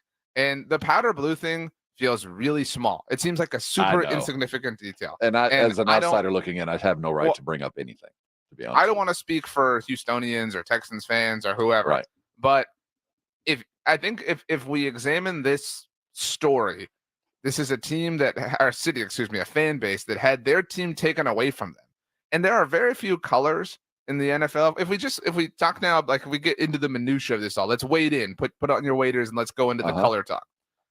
Name a team that has a color that you like identify with them. I would offer like lime green with the Seahawks is one that I think of. Well, nobody else got it. Yeah. Right. I most identify purple with the Vikings, but the Ravens kind of share it, right? Mm-hmm. So can you name another color that belongs to only one team? So the Chargers powder blue is pretty significant. But that's fair. But that's powder blue. It's not baby blue. It's not. I agree. Blue, I agree. Maybe yellow with the Packers, maybe a little bit like, just Steelers too. Kind of but it's, whatever. My point is the love you blue, the baby blue was always the Texans or always Houston's, right? And so the Titans take it and then they don't even use it forever. And it's just like, whatever. And so it is such an important, taste of Feels the that way. fandom. I mean, it was the love you blue Oilers, right? Like it was, again, historical here. So to involve that subtle little touch, I think is an important, connection to the fan base, an important connection to the city. And those are things that great we talk a lot about great front offices, great GMs, Howie Roseman, but great ownership groups cater to their fans. And yes, they, are concerned with their millions and their billions and that's all fine and dandy. But great ownership groups care about their cities and care about connecting everything involved. And if you're a Houston fan, I think you have to be pretty pleased with the state of your teams right now. Oh my goodness! And incidentally, CJ Stroud threw out the first pitch at the Astros game last night. Did he throw a strike? Let's hope. I don't know. I didn't see the pitch, but he threw out. Well, I think there were multiple first pitches because it was Jackie Robinson Day. Yeah. So, but CJ Stroud was there, and the Astros lost. Yesterday, D'Amico Ryans, the current head coach of the Texans, who is riding this wave of, they've had the best offseason in football. And to go from a team that wants to a team that has is different. He talked about becoming a good team and the next step in their growth. I appreciate the question, but we're always hunting. Right? That doesn't change for us. We're always hunting. Expectations on the outside, whatever that may be, it really doesn't change who we are, right? It doesn't, the expectations from the outside don't permeate inside our building. And now we have to change what we're doing just because of outside expectations. It really doesn't matter, right? My message, our focus as a team is always been consistent, the same as it was last year is, man, you show up and we continue to get better every single day. You're the best at your position, you're the best for our team, then that's what wins games, right? For us, when everybody is really striving, putting the work in, right, to be better. And that's what it's all about. We don't care about expectations. Talk doesn't win games. We have to go out and play good football when that time comes. D'Amico Ryans talking about his Houston Texans team going from where they were to being a hunted team. The schedule will be significantly harder. If you could go on a vacation right now for a week, Houston or Denver, you're taking the family. Where are you going? Quick, go. Right now, Denver. Right. Okay, you're going to Denver. What's a cooler city? Just off the top of your head. Houston, Denver, go. Houston. You think so? Interesting. I think Denver, most people would say Denver. You think that till you go. Okay, anyway, my point is Denver's viewed as this like cool, you can hike, you can and, whitewater raft, open whatever. air, It was among the 13 cities we talked about a little while ago that have a team in each of the big four leagues. Houston doesn't. Houston's been fighting for an NHL team for a very long time. They're not going to get the Coyotes. Salt Lake City, what a weird landing spot. But anyway, my point is, don't forget, and I credit Hannah McNair with this, D'Amico Ryans chose and granted he played for them, was drafted by them and everything, but chose the Texans over the Broncos. The Broncos were hotly pursuing D'Amico Ryans a year and a half ago, hotly on the hunt. And he said, you know what? I'm good. I'm going to go to the Texans. I like this project more. Not even having the number 1 overall pick after that fiasco, the Lovie Smith, Colts win, whatever. Didn't want to go to Denver, didn't want to partner with Russell Wilson, and he chose them. And again, Hannah McNair established legitimacy, respectability, commendability to the Texans franchise, and I think is one of the more influential people in all of Houston sports. And so I think you would think, like, if I gave you just off the top of your head, Rob, you can be the head coach of the Texans or the Broncos, and you knew nothing else, you would say, oh, I'll go to Denver. I'll be the Broncos head coach. I can vacation in Aspen. You know what I mean? It'll be great. We'll go skiing. Well, you'd have to deal with snow in Houston. Exactly. In Denver, it's coming and going anyway. she made that a hot choice. You know what I'm saying, for him. And again, he had they had the inside track with him because of his previous connection to the franchise. But they're still a really young franchise. I mean, like the Broncos are this rich, storied, historical, franchise in the NFL. The Texans, what? You know what I mean? Seriously. And they turned them into that. So kudos to them. I had no Seriously, idea big-time her kudos. effect. What's her name? Hannah McNair. Hannah Hannah with an H McNair. on the end. So the palindrome. Hannah. Coming or going, it's always Hannah. We'll be coming back talking Spurs. They're going. Devin Vassell talked about the offseason coming and his growth with the superstar that is Wemby. We'll hear from him and Keldon as the Spurs go on summer vacay. We'll be right back on the Morning Huddle. This is 94.1 San Antonio Sports Star.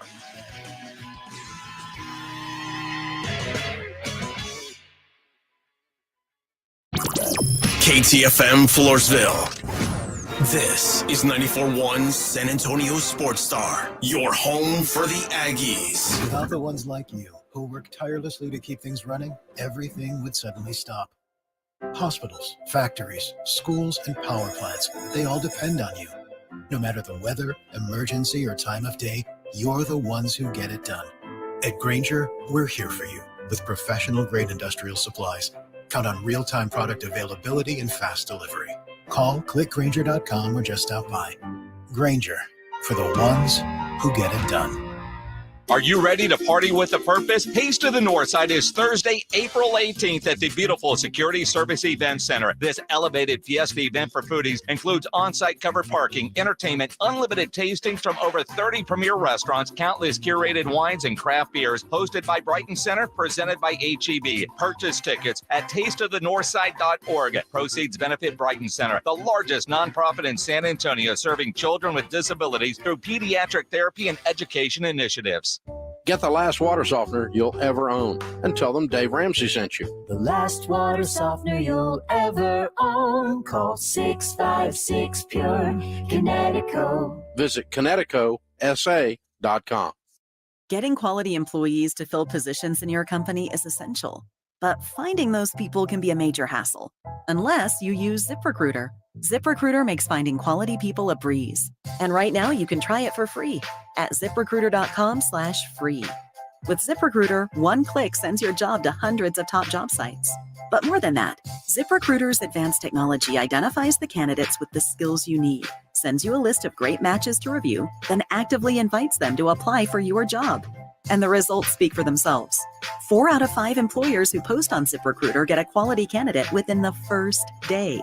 That's right, the first day.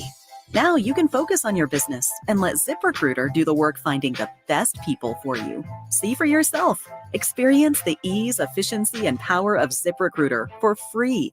Just go to ZipRecruiter.com/free. That's ZipRecruiter.com/free. ZipRecruiter.com/free. Sadly, statistics show that 1 out of every 3 women in the U.S. will encounter physical abuse from an intimate partner, and violence against children persist. Christie's Hope strives to overcome domestic violence by providing critical financial support to shelters that offer housing, healing, and preventative measures. Thomas J. Henry proudly collaborates with Christie's Hope in the shared mission to end domestic violence and empower victims. Join us in building a legacy of hope. Donate today at christieshope.org. Listen to this station anytime, anywhere on Odyssey. Odyssey is your new audio home for all the music, news, sports, and podcasts that matter to you. Odyssey. That's AUDACY. When was the last time you went to the dentist? Need a new dentist? Hi, Jason Minix here. Go see my dentist at Smile Structure Dentistry and Braces. Smile Structure can handle all your dentistry needs, from general dentistry to oral surgery, orthodontics for the kids, or Invisalign for adults. Mention this ad, get a free exam and x-rays. Veteran owned with 5 San Antonio area locations. Learn more and book an appointment online at smilestructure.com. That's smilestructure.com. 94.1 FM, San Antonio's Sports Center.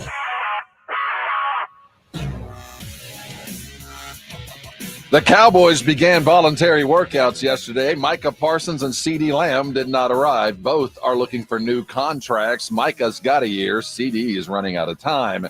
The NBA begins their play-in tournament tonight as the Pelicans play host to the Lakers, a 7-8 matchup. That's at 6:30, and the Sacramento Kings play the Golden State Warriors. SportsCenter is brought to you by Buyers Barricades, the Texas authority in barricade rental. BuyersBarricades.com. How good you want to be? From play one to the last play, we fighting. Today's about opportunity and character. We got a chance to come out here and play football. It's a blessing. Hey, every season is full of defining moments. Let's make this day a defining moment for us in our quest. Let's go, baby. This is the Morning Huddle on 94.1 San Antonio Sports Star with Rob Thompson and the managing editor of Blogging the Boys, RJ Ochoa. Now, here are the guys. Hey, gather around. We got stuff to talk about. It's the Morning Huddle here on San Antonio Sports Star. That's RJ. I'm Rob. We're glad you're here on a Tuesday morning. The NBA play-ins begin. The playoffs are imminent. The WNBA had their draft last night, and it was a spectacular spectacle. It was what drafts should be. The culmination of one dream, the beginning of another, the glitz and the glamour that only the Big Apple can offer. Big-time stars, big-time stuff. It was a fun watch last night. I hope everybody enjoyed it, tuned over to see it in the midst of kind of a slow night on the basketball world. They had their meeting, the Spurs did, over the last couple of days. I've always wondered what an exit interview is. Have you ever had one? Have you ever been in you're leaving a company and I've been let go, but it wasn't an interview. Only one side was talking, and it wasn't me. No, I can't say that. No, I never have either. But I'd certainly like to, especially if you were at the end of your contract and you were going someplace else, and they had legitimately sat down and said, "All right, tell us what you think of us." I've dreamed of a scenario like that. No, I can't say that I've ever had the opportunity. Well, the Spurs certainly did. Devin Vassell, he spent the end of the year injured, and he took a lot of abuse this year for taking a shot probably he shouldn't have, saying he'd do it again. The adjustment to playing with Wemby is both on the game, it's one thing. Personally, it's another. And then there is the shadow that the big Wemby will forever cast. So first and foremost, let's hear from him. This is Devin yesterday talking about, the injury, where he sits, and how he's feeling. I feel good. It's been getting better and better. It's more just rest, ice, recover, just kind of let it just heal on its own. I'm feeling better for sure. We'll have a normal off season then. Yeah, for sure. I'd probably say next couple of weeks I'll start getting back going, and really just getting I want to play all 82 next year. That's my goal. Devin Vassell post game. He's getting better. Should have a full season. Wants to play 82. And you get the sense of the team. He is the next in the most importance in the hierarchy of the Spurs. But as far as being the next, he's still a distant second as far as where this team is going and the roles that they're going to play. He talked about playing with Wemby and really the adjustment that it takes to play with a guy like that. You're going to hear outside noise. That's just what it is. But it just takes a minute to get used to playing with somebody who's 7'5" and can do everything. What his spots are on the court, where to find him. I think there were a lot of times where we either got turnovers or we just weren't able to get him the ball at certain spots. You're used to throwing it up to somebody, but not that high. Or, just certain things that you just got to get accustomed to and used to. I think that as the season just kept going, everybody as a team, we just started finding them more in other spots and just letting them just play more free. And as you see, it's been great. So this summer, I talked to him and I want to work with him a lot on just a 2-man game and work with him. But I think just as a team, we're all excited and, just with not a lot of players playing and the impact that he's still having and us still winning games is huge. So, there's not enough I can say about Wemby. He's coming down and hitting those crazy threes, and I could go on and on about the highlights and the blocks and everything that he's done, but we've just truly embraced him here, and we're excited for the future. Devin Vassell, after his post season interview with his coach. Said all the right things. I mean, checked all the right boxes, and I mean, welcome back. You know what I mean? Like, I don't think there's any reason why, anybody would not want Devin on the team next year. Again, he had a bad moment against the Pelicans a few months ago now, but ever since then has said and done all the right things, this included. As the season began, expectations were pretty high, and we knew that that most of the great coaches segment the season. There's a timing. There's the 20 games in. There's the mid-season. There's the 10 games out. There's for the Spurs in particular. There's the rodeo run and how the season's calendars are applied. When did you see the Spurs begin to look like a team with a future? I mean, I suppose I don't know that moment happened. You know what I mean? Like, I think you could argue the win against Phoenix, the Wemby-less win after the Wemby loss. You could argue that was the moment they showed some gumption and some fight without their best player on the court, and that was impressive. I think you could argue the New York game, the New York win. Hey, they went toe-to-toe. Wemby outdueled Jalen Brunson, so to speak. And, they took down one of the best teams in the NBA. That might be it. That might be the moment, where Wemby kind of changed a little bit. But I still don't know that we've had that team-wide moment. I mean, there's been a lot of Wemby moments, but I don't know that there's been a singular moment that represents this entire team is ready to go somewhere serious altogether. It's interesting you bring that up, because that a lot of the close down win streak was minus either or all three. There were several guys missing. Wemby was the only consistent thing. Devin was asked when he started feeling comfortable with Wemby. I don't know if there's a certain moment that clicked. I probably said a little bit before All-Star break. I started just kind of to figure it out and how to play off of him, how to play with him. And we had some connections this year where, I can think about the lob. I forgot what game it was, but he caught it, basically windmilled in the air and just doing certain stuff to where we're starting to get that two-man game and it's just starting to get connected. So, like I said, it was going to take time, and we weren't just going to sit here and it just worked out as soon as it happened. But I'm just glad that we're making a lot of progress. That's Devin Vassell. It was really post All-Star break. That's when it was. They got the time. They made the move. The rotation started to take a little bit more of a firm control. The Sohan experiment was over. McBuckets was out of the lineup and the rotation. And I think the team started feeling a little bit more comfortable. And it also was, remember, right after the All-Star break, and Wemby was getting a lot of press. And we went into Houston, and Sanguine ate his lunch. Remember that one? Remember when he went in and Sanguine he pushed him around. Bullied him. It was bully basketball. Yeah. And the Rockets looked to their futures were up, and it looked like now even the lone star the Spurs have, the film's out and he's being abused.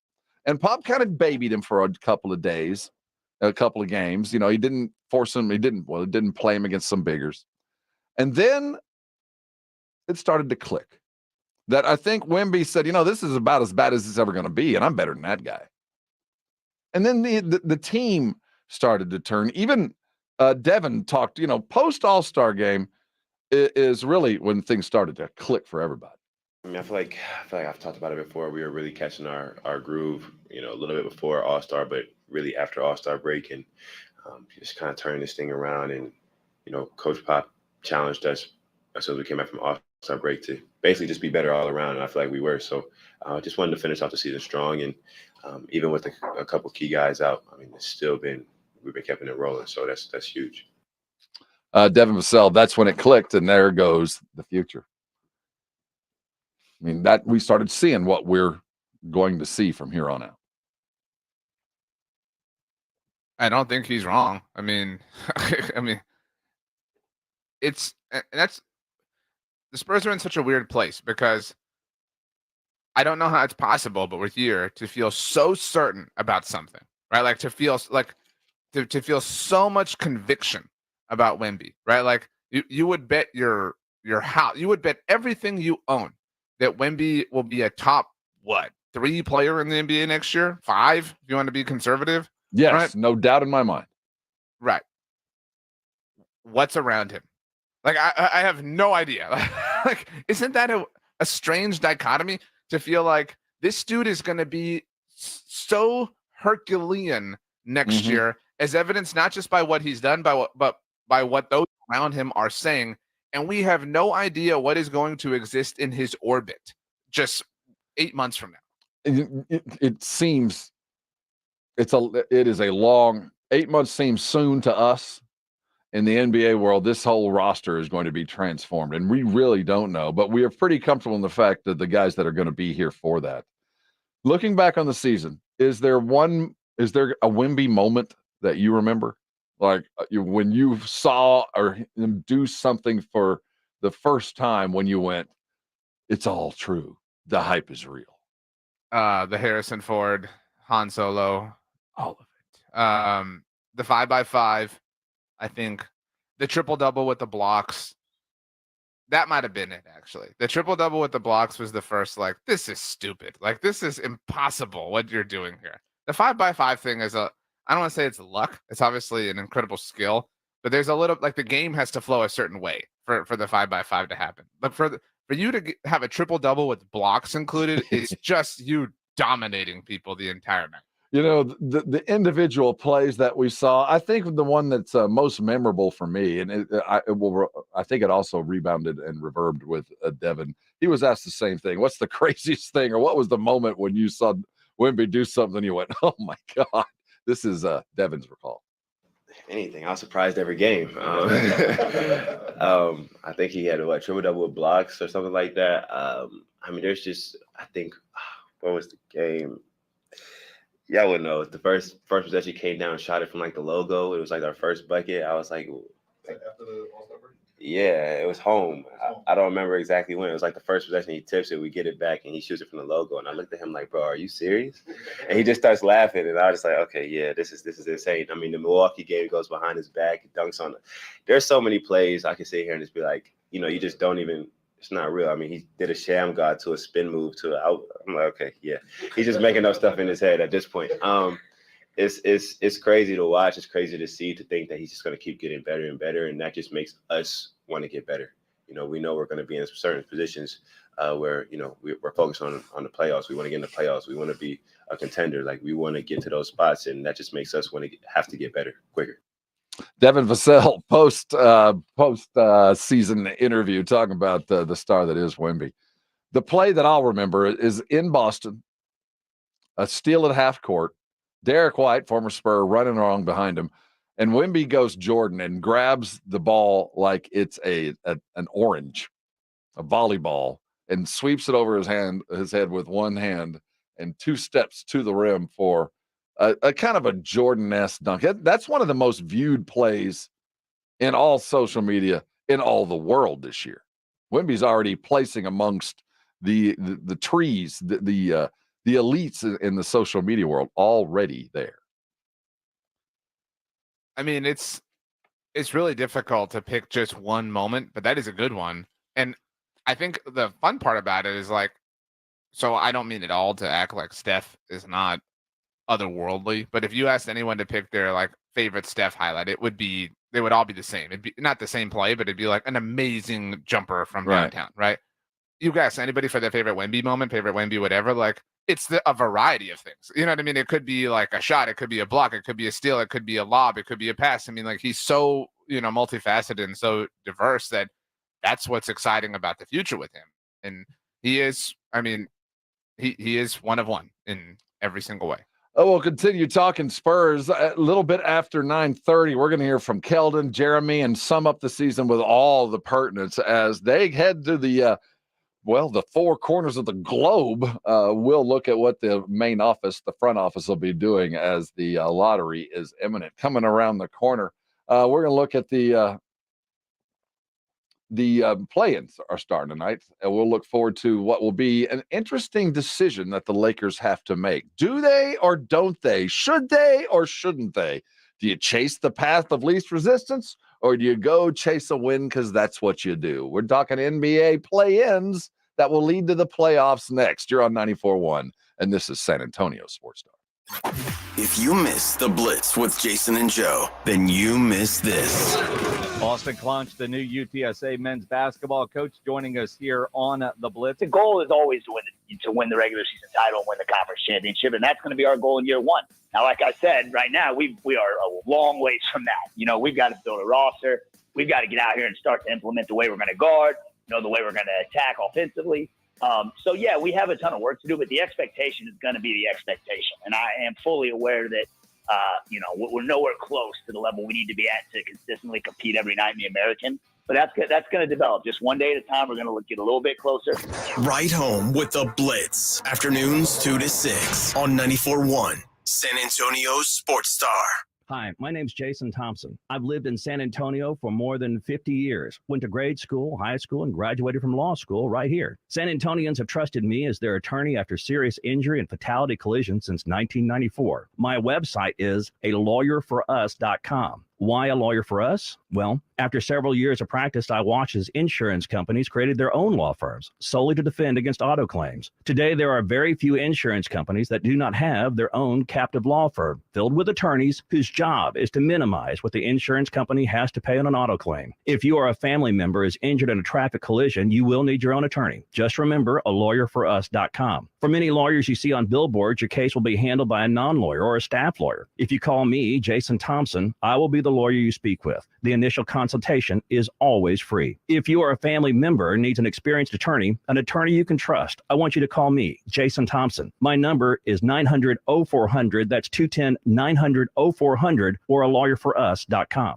Train heating and cooling systems are tested, retested, engineered, and re-engineered to keep up with you. We run together. Visit traininfo.com to find your local independent train dealer. Traininfo.com. It's hard to stop a train.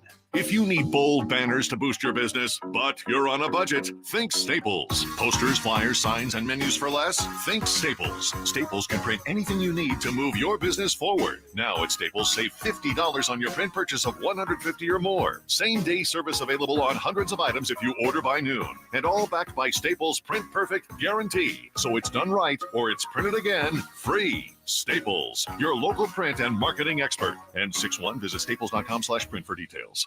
For more than half a century, contractors and trade professionals have relied on WeatherGuard for heavy-duty truck and van storage equipment, not just to protect their valuable tools, but to protect their professional reputations. For pros, the WeatherGuard badge makes a statement about what drives them. It says, "Bring it on. Been there. Done that. We've got your back," without saying a word. And the folks at WeatherGuard, they're just as driven as the hardworking pros they serve. See what it means to be driven at weatherguard.com. The future of medicine is here at QC Kinetics. QC is the nation's leader in the most exciting revolution in pain management we've seen in decades, regenerative medicine. If you're tired of achy joints, your joint pain keeping you from doing what you love, then you need to call QC Kinetics now. Surgery, steroids, drugs, these are no longer your best options. Regenerative medicine at QC Kinetics is transforming lives with innovative treatments that deliver lasting results. We're talking natural biologics using your own body's power to repair and restore damaged tissue. QC Kinetics is under the leadership of National Medical Director Dr. Mitchell Scheinkup. Dr. Scheinkup is a pioneer in this field with 20 years of clinical work, tons of research, teaching, and publishing. He wants to get you relief with a needle, not a knife. Call now to learn more about some exciting options in this revolutionary approach to get you long-term relief with no downtime. So what are you waiting for? Call QC Kinetics now for a free consultation. 210-571-0318. That's 210-571-0318. Locations in Hollywood Park, Westover Hills, and New Braunfels. Calling all children ages 8 to 16. HEB and the Dallas Cowboys are bringing a youth football clinic to you on May 4th from 7 a.m. to 2 p.m. at East Central High School in San Antonio. You can do skills and drills just like the pros. Register for your chance to participate at dallascowboys.com/HEB. Camp is limited to 150 athletes per session, so sign up today. Purchase not required to register. Parents must be 18 years of age or older and a Texas resident. The promotion ends April 25th. For official rules and important details, visit dallascowboys.com/HEB. Cowboys play here. 94.1 San Antonio Sports Star.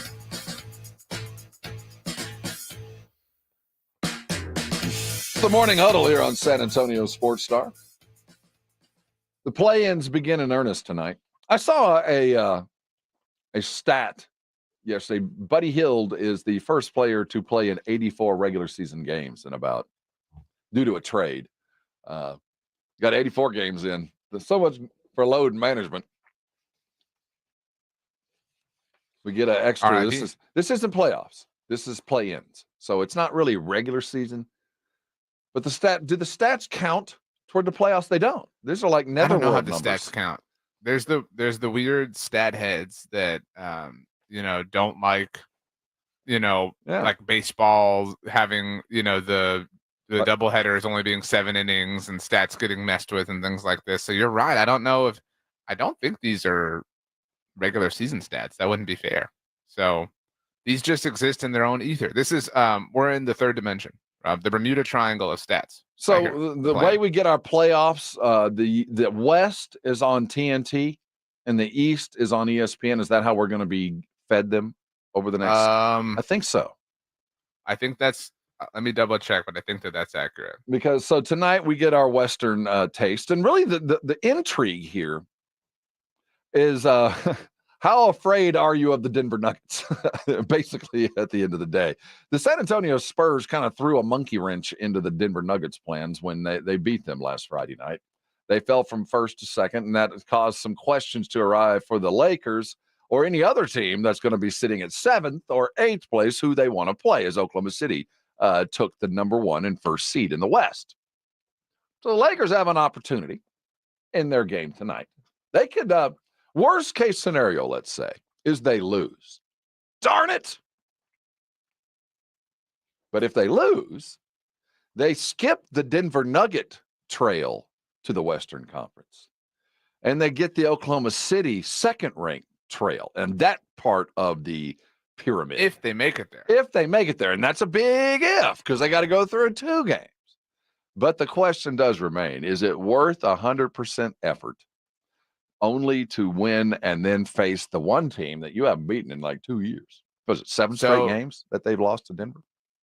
8 straight. 8 straight. And they got swept last year. So first of all, tonight's games are on TNT. Good call by you. Also on Max, if you're which is really for me, that's what it will be. Max or Barstool, I guess is what they're calling that part of it. Tomorrow is ESPN. So Rob is your TV tech. So I'm going to ask you a few different questions. I'm here to. I want to put your answering cap on. All right. You're the Denver Nuggets right now. Okay. You're the Denver Nuggets. Who do you want to play? Would you rather play the Lakers or the Pelicans? I want the Lakers. I've beaten them 8 straight times. Yeah, I'll take those guys. I still think that's.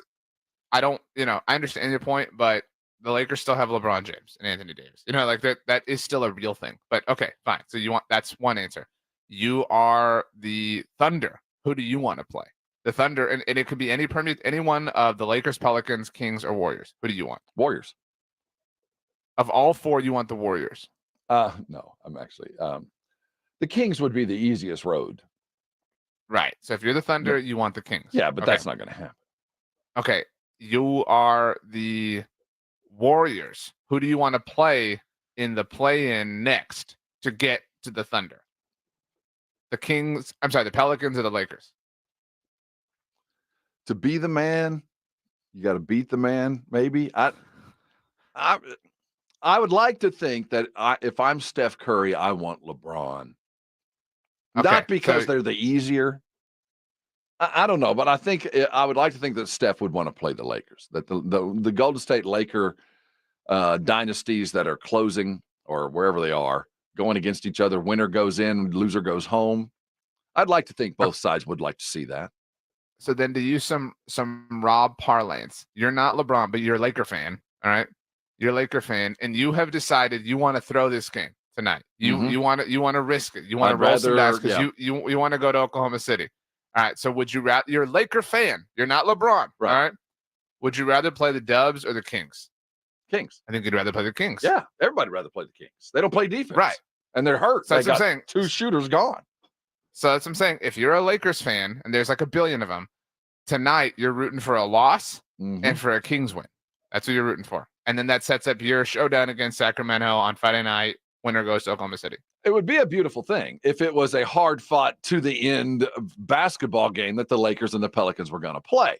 But there is this small problem of, not only would it be better for the Lakers, in my view, to go far away from Denver as possible and not have to go there, if at all, to the Western Conference Finals, than it would be to play the what is it? The Thunder first, and I'm trying to get the realm. You want to go play the Thunder? So, You've beaten them and done that, but beyond I think you also want the Thunder because if you go to that side and you make it through, you get the Clippers Mavericks winner. But the problem with this is, what if you get the sense that they threw the game tonight? That they treated it like it was week 17 in the NFL and you were already going into the playoffs, and it was all about rest and prep to go get a Golden State thing, which would be, if Golden State were to win. You want to talk about the wildest dreams of Adam Silver when they first started kicking around the play-in? What's the best thing that could ever happen? Well, I guess maybe in a couple years we might have a loser-go-home game between Golden State and the Lakers. We might very well get that in prime time if we're lucky. But to get that, we might need some strategic rest and load management. I think that I understand the context here is a little bit different because it would be the play-in game, and the whole purpose of this was to create intensity and avoid this. But the Cavs just threw game 82. They did. I mean, the Cavs just threw it because they wanted to set up what they believed was a more advantageous situation for them. Now that could blow up in their face, obviously, whatever, and it'd be funny if it did. But would this not be the same thing?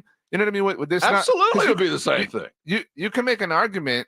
I mean, in the spirit of competitiveness, I suppose, you can make an argument that the Lakers earned the advantage over the Kings or the Warriors as the current 8th seed over the 9 and 10 to make this determination for themselves.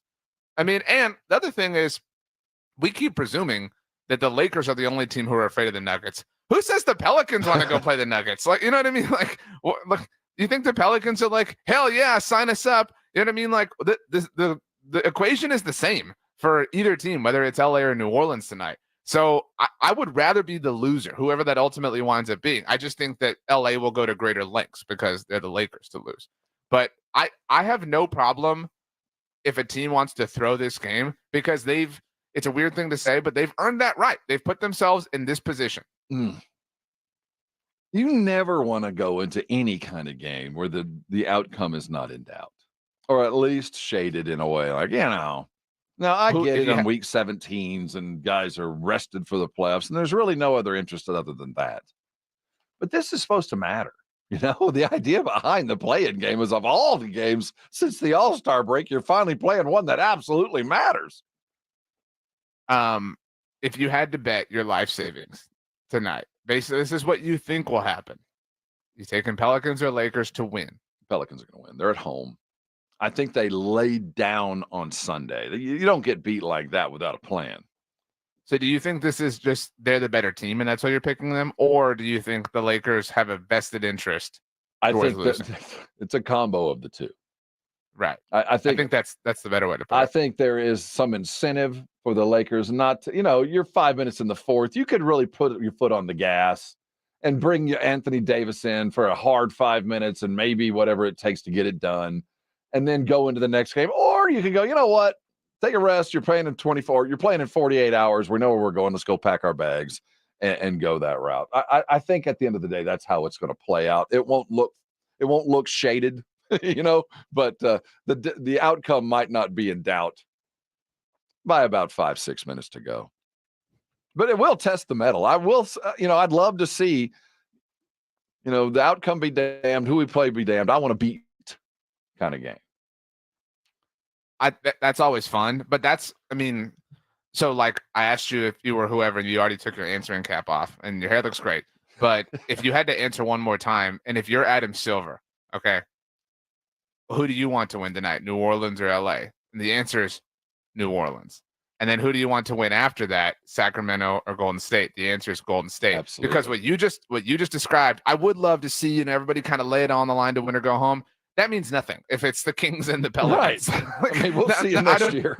Yeah, nobody cares about that. But if you get LeBron and Steph, and we're just talking LeBron and Steph, but you throw Clay and Draymond and AD and everybody involved on one floor, win or go home, I mean, what? Like the last time, correct me if I'm wrong, we got a LeBron and Steph win or go home game was Game 7 of 2016, and that was an all timer. I mean, not that this would be that, but you know what I'm saying? Like that is, if you're Adam Silver, you got to crawl through a little bit of mud. You got to deal with did the Lakers throw the game thing for a few days? It's totally worth it for what Friday night can deliver. You wonder what the response would be. Like, we're going to have to find you a wink, wink, but thank you. What do you guys think? There are very few members of our Hall of Fame caller list here in our San Antonio Sports Star and Huddle. This guy is one of them. Marion, we're glad you're calling. What do you think about the Lakers tanking? Rob, you've been on sports talk radio since the late 90s. Oh, God, yeah. And it's kind of been that's the explosion these last 30 years. This is the one topic besides the Jordan LeBron thing I hate the most. And we had it with the Spurs in their heyday. Who should we avoid? Right. You play to win the game. You already if you throw the game, you're already putting yourself in the mindset, we can't beat the Denver Nuggets. You put yourself in this position by having a mediocre regular season. So you got to take the consequence of what you have. You have to play to win the game. But this whole, I'm afraid of this team, then you're not good enough. Simple as that. This is the one, there's other sports talk conversations I hate, but this one is right up there. So we do this every single year with certain playoff teams. Absolutely hate it. Well, before we let you go, should Pete Rose be in the Hall of Fame? Moving on. Marion, it's always a pleasure, man. The guy knows what he speaks of. And you're right. There's a negative karma to it. It's kind of icky when I feel like it when I talk about it. You go Herm Edwards, man. The only thing I would offer to win the game. That's the only thing I would offer as a rebuttal is this is playing to win the game. I agree. It's playing to win the long game. And that's you're doing. Your goal is to win an NBA title. It isn't to win Tuesday, April 16th play-in game. And that's all. This isn't like, oh, we want to be losers. That's not what this is about. This is about a bigger goal in mind, and you're willing to take one step back to take two steps forward. I understand, though, the idea of being of offering fear in another opponent. That is kind of debatable. Man, it just is negative karma. You're just angering the sports gods when you do this. When you act like you have control over your destiny, like literally, I'm going to pick and choose the games we win so that I can choose the path of least resistance. That's when, as in life, RJ, they go awry. I don't know if you want to pivot here, but there is a very, very interesting mock draft from a very plugged-in NFL insider that just came out, and what they have assigned for the Dallas Cowboys. Well, it will make you happy, Rob, but it feels like a left turn to say the least. Let's talk about that. The draft is nigh. Any changes out there? We'll hear from Houston Texans head coach D'Amico Ryans as we look around the NFL next. We're glad you're here. Don't go anywhere. This is the Morning Huddle, and you're on 94.1 San Antonio Sports Star. You know, the Institute for Functional Health and Dr. Jacob Torres have been a part of my life for the last 8 years. Although my life has improved greatly, there's not as much of me to enjoy it. I've lost about 80 pounds now, and I continue to be on this thing. When people ask me and they come and say, hey, man, you look good, it always feels good. And they go, a little bit of advice. First thing I tell them is go and find out before you start any diet, if there's anything in your history or in your general biology that is keeping you from losing weight. There could be a hormonal issue. There could be an underlying problem. Now, you couldn't lose weight even if you try. So you need to go see a physician, a medical professional, to help you find that. And then go find a mentor or somebody to guide you on your path. Dr. Jacob Torres was that. He is the founder of the Institute for Functional Health, and he's been a wonderful addition to my weight loss cause because he's the coach, he's the mentor, he's the guy, the person that you're held accountable to other than yourself. Now, I will say this, until you hold yourself accountable, you're never going to lose a pound, or you're going to bring back whatever you did lose. And then you got to focus on what really works. And Dr. Torres does that. He supplies the knowledge, the history, the testing, and everything required to put you in a position to lose the weight you need. And then it's up to you. And the combination has worked remarkably for me and for thousands of others. A program individualized with a plan that has worked for many. Call Dr. Torres today. Go to their website and do your due diligence. But if it's time, if you have resolved that I will lose the weight, go get you some help. And that's the functional health part of this thing. The number you need is 210-468-1891. Talk to Dr. Torres. He's a good dude. Give them a call. Go to the website, iffhealth.com. But all I can tell you is if it's time for you to lose weight, you have no better option out there than the Institute for Functional Health. It changed mine. I'm sure they'll change yours. Call them today, and I know you're going to be thanking me later. It's the 2024 NFL Draft on 94.1 San Antonio Sports Star. We're the 24th pick.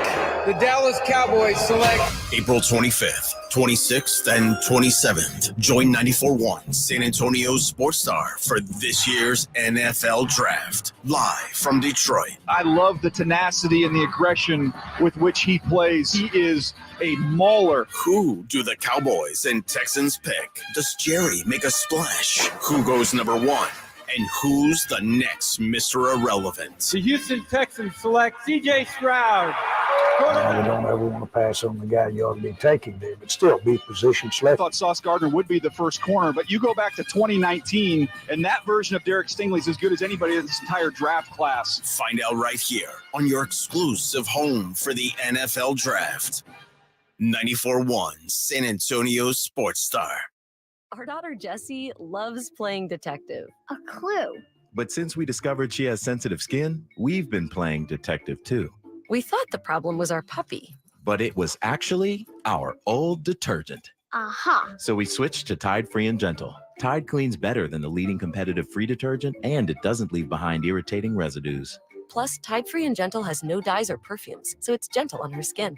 Case closed. If it's got to be clean, it's got to be Tide Free and Gentle. Attention Patriots, this is Jason Hansen, former CIA officer, with an urgent message for anyone concerned about their financial future. In a world filled with economic uncertainty, it's crucial to have a rock-solid plan for protecting your wealth. That's why I'm inviting you to a special financial briefing this Thursday. You'll get proven strategies for safeguarding your assets and securing your money. Call my friends at Advantage Gold at 800-741-GOLD to register for free right now. Again, call 800-741-GOLD. Paid for by Advantage Gold. Performance may vary. Past performance is not indicative of future results. Always consult your financial and tax professional. Sherry, what have you done to your hair? What do you mean? Does it not look good?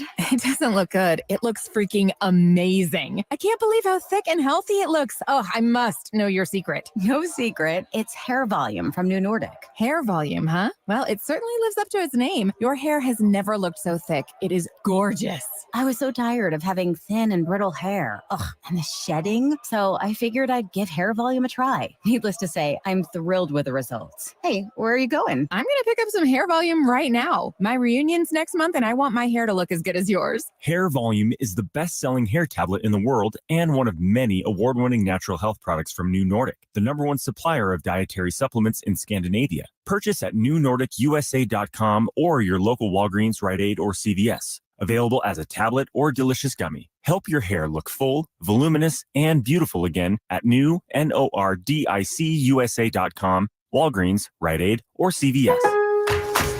Shop our best savings for spring during Spring Fest at Lowe's. Right now, get a free leaf blower and select combo kits. And stock up on soil for all your gardening projects. Get 3 bags of 3/4 cubic foot Miracle Grow garden soil free when you buy 3. Because Lowe's knows home improvement. Offers valid through 4/17. Compared to trimmer purchased separately. Blower and trimmer sold packaged together as combo kit. Includes 1 battery and charger. Miracle Grow offer excludes Alaska and Hawaii while supplies last.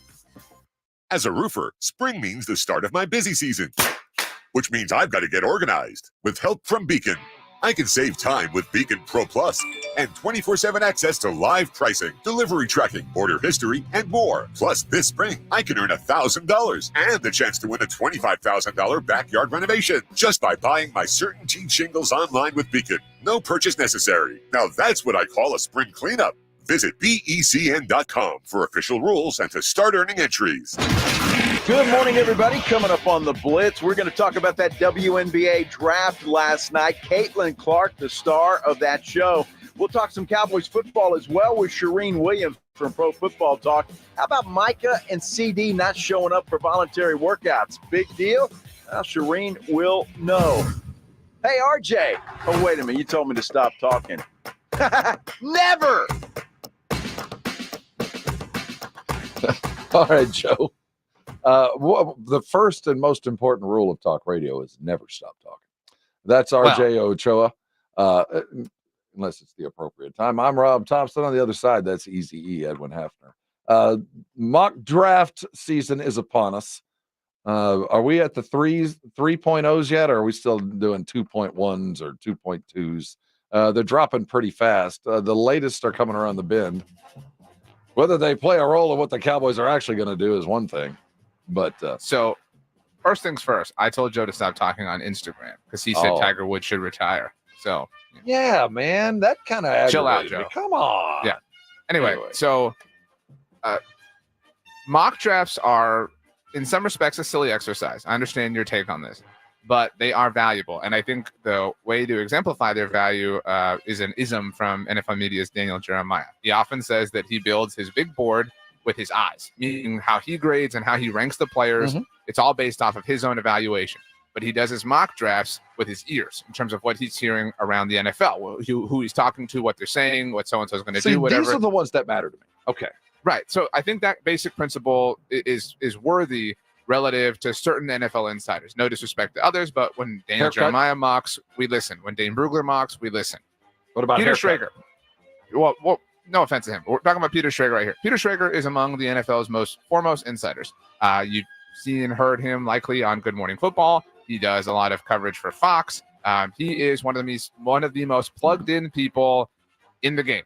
All right. Now, he doesn't do a lot of mock drafting, on an annual basis, but because he is so plugged in, he does a mock draft generally at least one a year based on what he's hearing. He tweeted out a little while ago while we were in our last segment that after what he put were weeks on the phones with GMs and head coaches, he has assembled his first mock draft. Now, I believe that for what it's worth. I don't find that to be any sort of embellishment. So this is Peter Schrager's first mock, what he has deemed 1.0. Caleb Williams at the top, Jaden Daniels number 2, Drake May number 3, pretty chalk. He has the New York Football Giants trading up to 4 with the Arizona Cardinals taking J.J. McCarthy, so the Michigan man heading to New York. Marvin Harrison Jr. goes 5 to the Chargers, just the way Jim Harbaugh planted it. Rome Odunze goes 6 to the Cardinals. Okay, well, let's scroll down. Rome Odunze, by the way, the second wide receiver in the draft, he may or may not join us on Friday, so we'll see about that here on San Antonio Sports Star. But on the subject of wide receivers, before I tell you who Peter Schrager has the Cowboys taking, I need to offer an apology. I will make my walk of atonement because, Rob, you threw this out a little while ago, and you said it, and I thought, this is so stupid. This is so dumb. This is so impossible. But Peter Schrager has the Dallas Cowboys taking with the 24th overall pick, University of Texas wide receiver Xavier Worthy, this man in NFL Combine history. I feel like now that's not quite as desperate as a move as I would throw out there for Jerry, but I just get the sense that they feel like they got to do something, and we can't spend any money doing it because we're not going to do that. So what can they do? Go draft somebody outlandish. This would just be, I would have a very difficult time with this. Personally, the Cowboys in this mock, in this hypothetical, are passing on Graham Barton, the offensive lineman out of Duke. What about Guyton from OU that everybody seems to be pointing at? I'm making certain he hasn't been taken here. By the way, in this mock, the Vikings, Guyton went 19 to the Rams in this draft. But Bo Nix goes 23 to the Vikings. They don't move up for their quarterback. Well, a lot of people thought that they would. They don't have to if Bo falls that far. Here's the thing. No offense, but when you said it, I was like, haha. but for Peter Schrager to say it is a little bit, I'm sitting up in my chair now. I'm a little, wait a minute.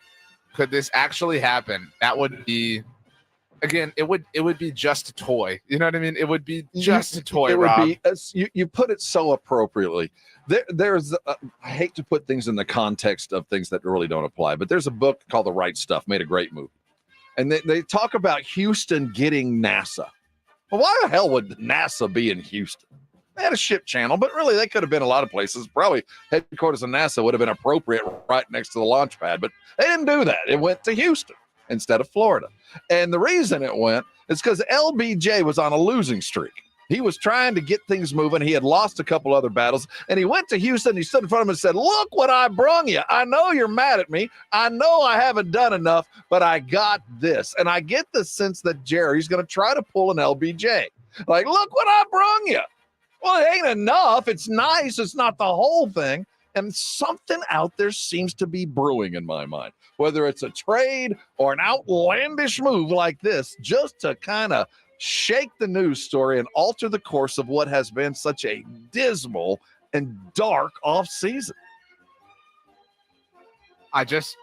Again, this would be, you've gotten really in shape, but when you're not in shape, when you're not feeling healthy. I am in tip top. No, that's what I'm saying. Like it's been a process for you that you should be very proud of. But when you're not feeling healthy and you know that you've got to change, you've got to do something, and you're like, I guess I'll just go get the most fried possible thing for dinner tonight. Yeah, I'm just gonna blow it out and go nuts. Yeah. Like you're not supposed to be doing that, but you do it anyway. This would be that. Mock, and this is just one mock.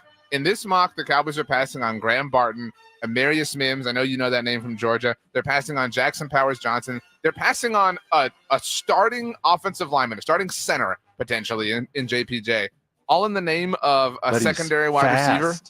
RJ, he's really, really fast. That's really kind of what this. He's so cool. Rob Statsguerrero, our friend who runs the Gold Standard Network. So he covers the 49ers, and a few years ago, he and I were talking about something. We were talking about Deebo Samuel and how great he was. And he was like, dude, my son is obsessed with Deebo. He said every day he goes to YouTube and he punches in Deebo cool place. And this would just be that. He's really fast. Look. He's so fast. Again, and look, I'm not like mad at this. I'm more mad about who they would be passing on. You just hit. That's why it's the perfect draft pick, because it's hard to be too mad at it, because he's really, really fast, and he would answer a need that's kind of not huge, but it is of some import. So a move like this would not be as crazy as drafting a quarterback. That would be just nuts by every financial measure. So I can see Jerry going, I ain't going to open that door. But a wide receiver of account from Texas that's set the record, not just kind of fast, he's the fastest we ever seen. I don't know if somebody tweeted something at me. I don't think I could say this on the radio. But somebody responded because I quoted the tweet and said I would commit, and then it's a word that I don't think we're allowed to say on the radio.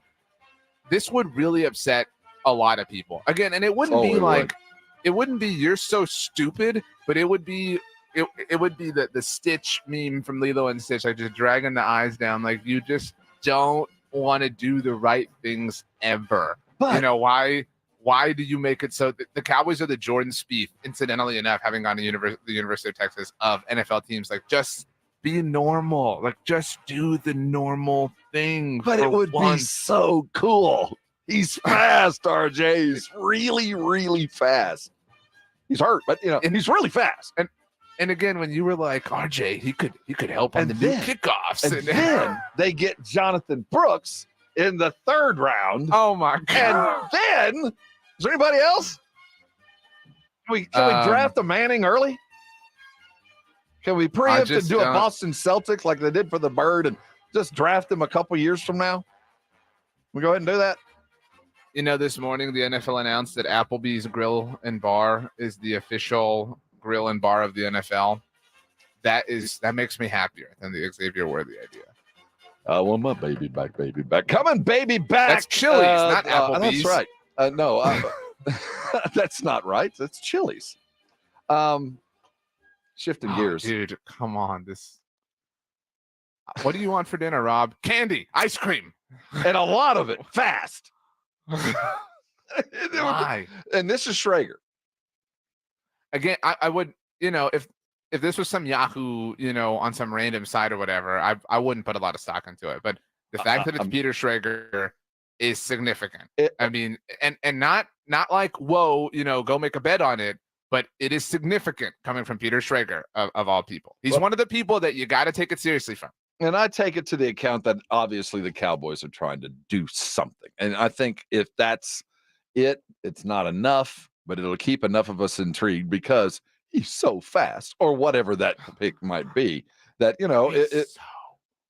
Just one more. Let's watch the 40 one more time. Yesterday, Team USA, the basketball version, released the prospective roster for the Paris Olympics, and there's one spot open. We got one spot available. Kawhi seems to be the leading candidate. First of all, it's hard to imagine we're already here. And when you look down the list, it is a veritable, oh my God, we're old. This is an old basketball team. This is the last hoorah. I don't think there's any doubt about it for this group. So the 11 people that managing director Grant Hill has assembled so far includes Anthony Davis, Devin Booker, Ant, your boy, Tatum, Drew Holiday, Bam, Halliburton. Obviously, you got your staples, LeBron and co. But it's the 4th Olympics for LeBron. You know how many? Steph, KD, Joel Embiid. Do you know how many gold medals the United States is going for in a row? 2. This would be number 5. Number 5 in a row. Wow. Mm-hmm. Well, I'll tell you what. I know we've been preaching doom and gloom on the world scene that the game is no longer ours to hold. It's getting rougher. This year's going to be rough. They're going in, as we say, the swan song, and you got to figure this is the last Olympics for more than half of this team. I mean, we're not going to see LeBron back, and Curry's not going to be back. Bam's not going to be back. Holiday's not going to be back. Anthony Davis ain't going to be back. Steph Curry ain't going to be back. Tatum, Devin Booker. That's 3. That's it. That's the only ones. Embiid. There's of all the give me the list again. There is that one open spot. Kawhi is being mentioned, and I, as much as I dislike him for his daily uniform, the Team USA, that's an entirely different thing. And I want the best guys going. I'm not sure if Kawhi's the guy. I wouldn't be upset if he was the one. I'm not sure if the Clippers would be all that happy if he went, but anybody else that you'd say probably deserves maybe a young cat, Shai Gilgeous? I suppose. I mean, I wouldn't fault them for picking Kawhi. I mean, I know it would be fun to say that they shouldn't, but they should. On the brigade bar, somebody threw up, well, Embiid isn't even American. That doesn't matter.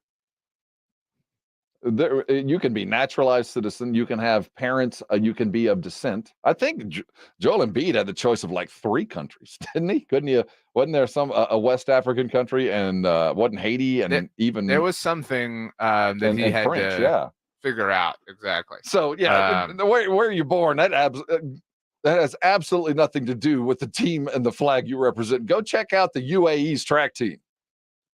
Ain't nobody from UAE running on that track team. They're well-paid Africans, but they're UAE flagged, and I think the same will apply as we head into the Olympics and the basketball world, dude. The French, the Balkan countries, Lithuania, Slovenia, the Spaniards. I mean, the Canadians. Shoot, the Brazilians are starting to put together pretty decent rosters. The world, this is serious business now. We're not. It's not by mistake we lose.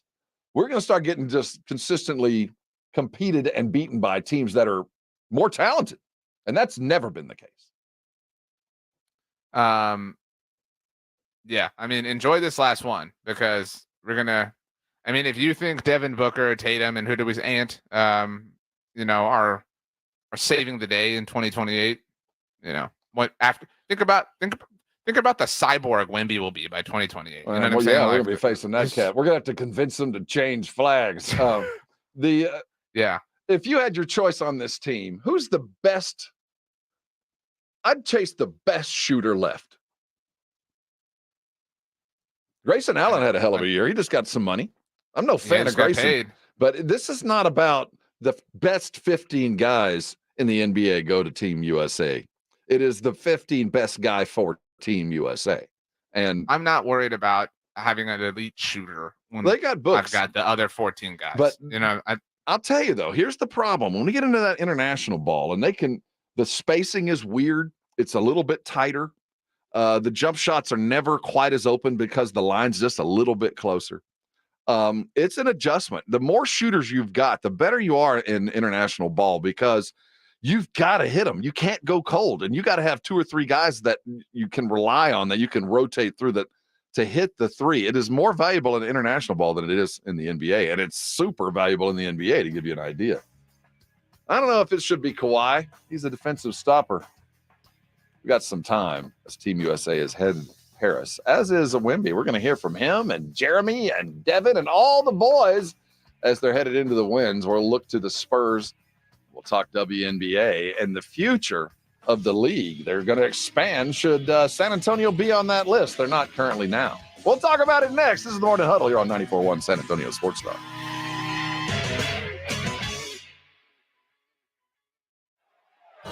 This is the Morning Huddle with Robin RJ. Morning 6 to 10, KTFM Floresville, and everywhere at sasportstar.com. I'm still going for it, even with higher stroke risk from atrial fibrillation, an irregular heartbeat not caused by a heart valve problem. Over a 3-year study, Eliquis apixaban tablets reduced stroke risk better than warfarin, and over 97% of Eliquis patients did not experience a stroke. A first stroke occurred in 2.9% of warfarin patients versus 2.3% of Eliquis patients. Don't stop taking prescription Eliquis without asking your doctor. It may increase your stroke risk. Eliquis can cause serious and in rare cases fatal bleeding. Don't take Eliquis if you have an artificial heart valve, abnormal bleeding, or antiphospholipid syndrome. While taking, you may bruise more easily or take longer for bleeding to stop.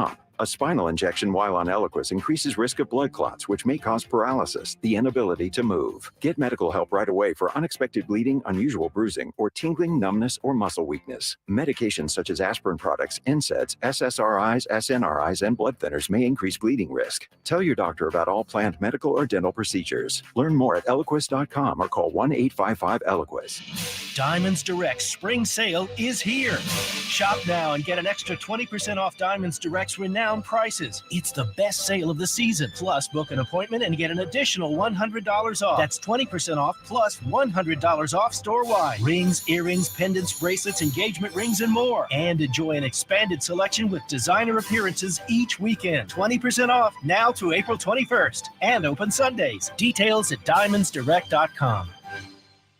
Hi, everybody. Scott Innes here. For 25 years, I've been voicing lovable cartoon dogs like Scooby-Doo, Astro. Hey, I love puppies and dogs. And now I get to help pets that need a voice to save their lives. That's where the Puppy Food Bank comes in. The Puppy Food Bank helps pet rescue organizations so they can feed puppies. For just $11 a month, you can save a pet's life. Go to puppyfoodbank.org now and donate, and they'll send you a nice gift. Puppy Food Bank is proudly supported by Thomas J. Henry.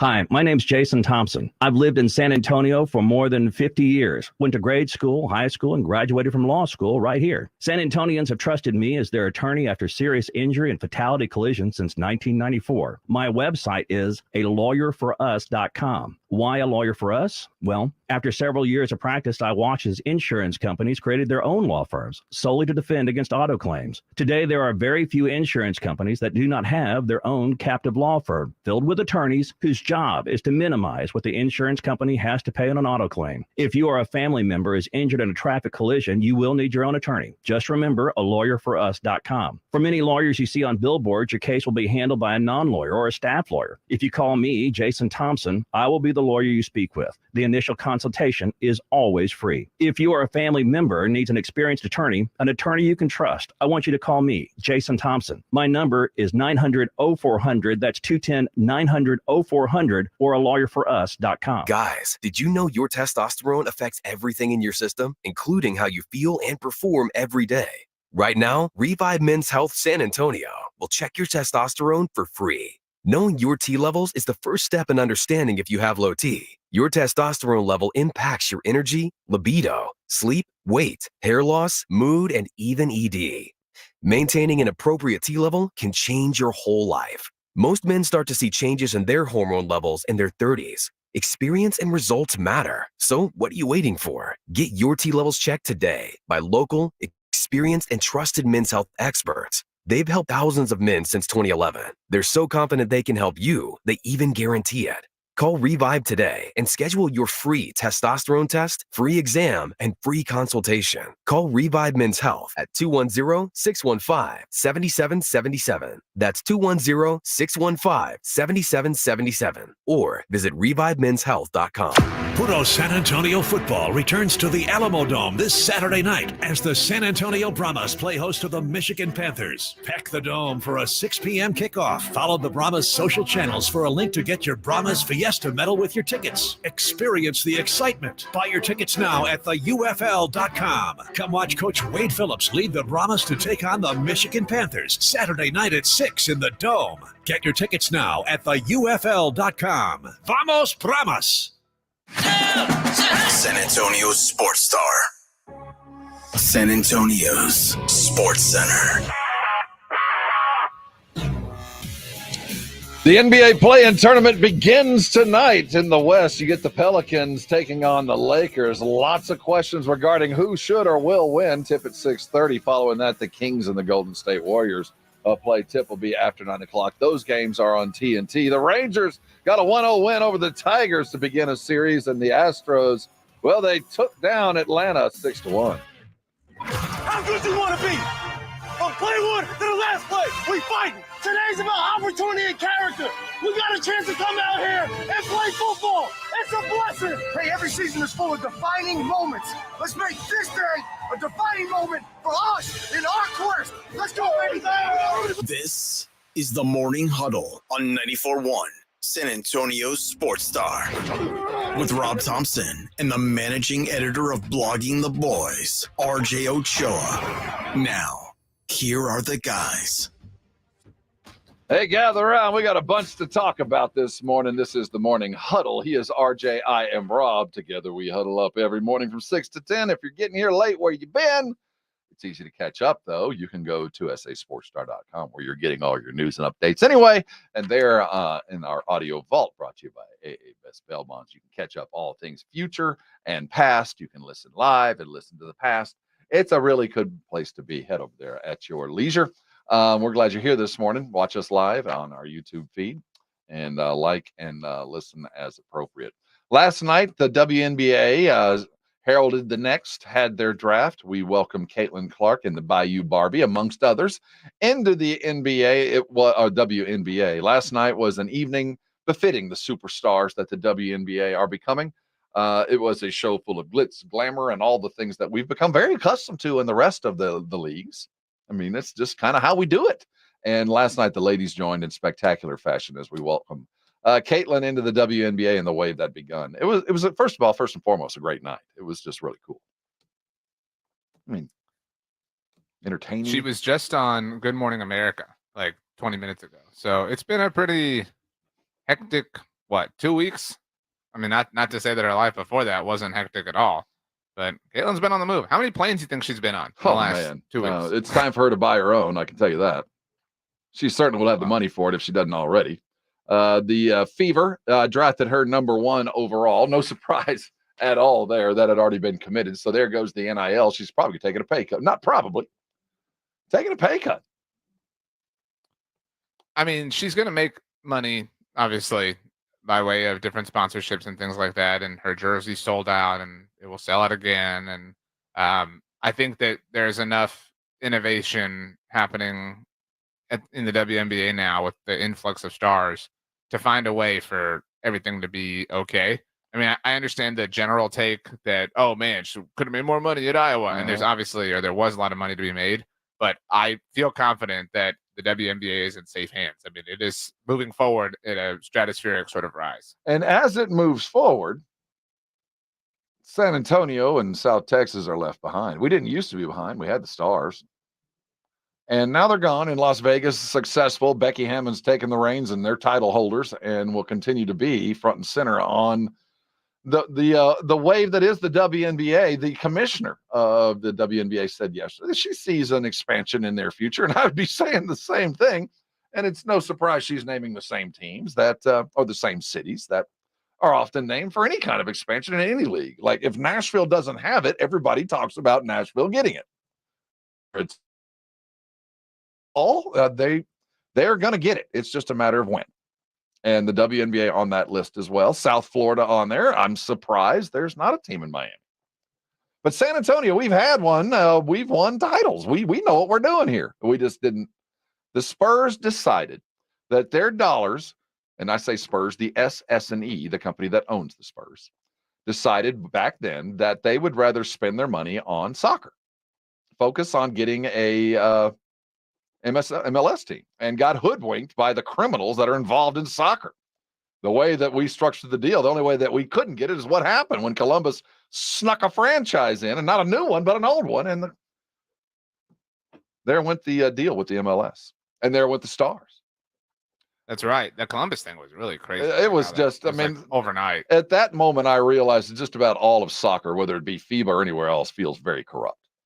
And we got burned. I mean, there's no getting past what happened to San Antonio. But what happened was the opportunity cost of that was we lost the Stars, and now the wave is coming.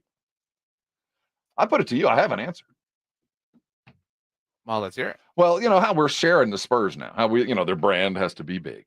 And we're having the Austin Spurs that sometimes play in San Antonio. Yes, right? Those guys. Okay. Why the money behind this? And I'm proposing this for Austin, not for San Antonio.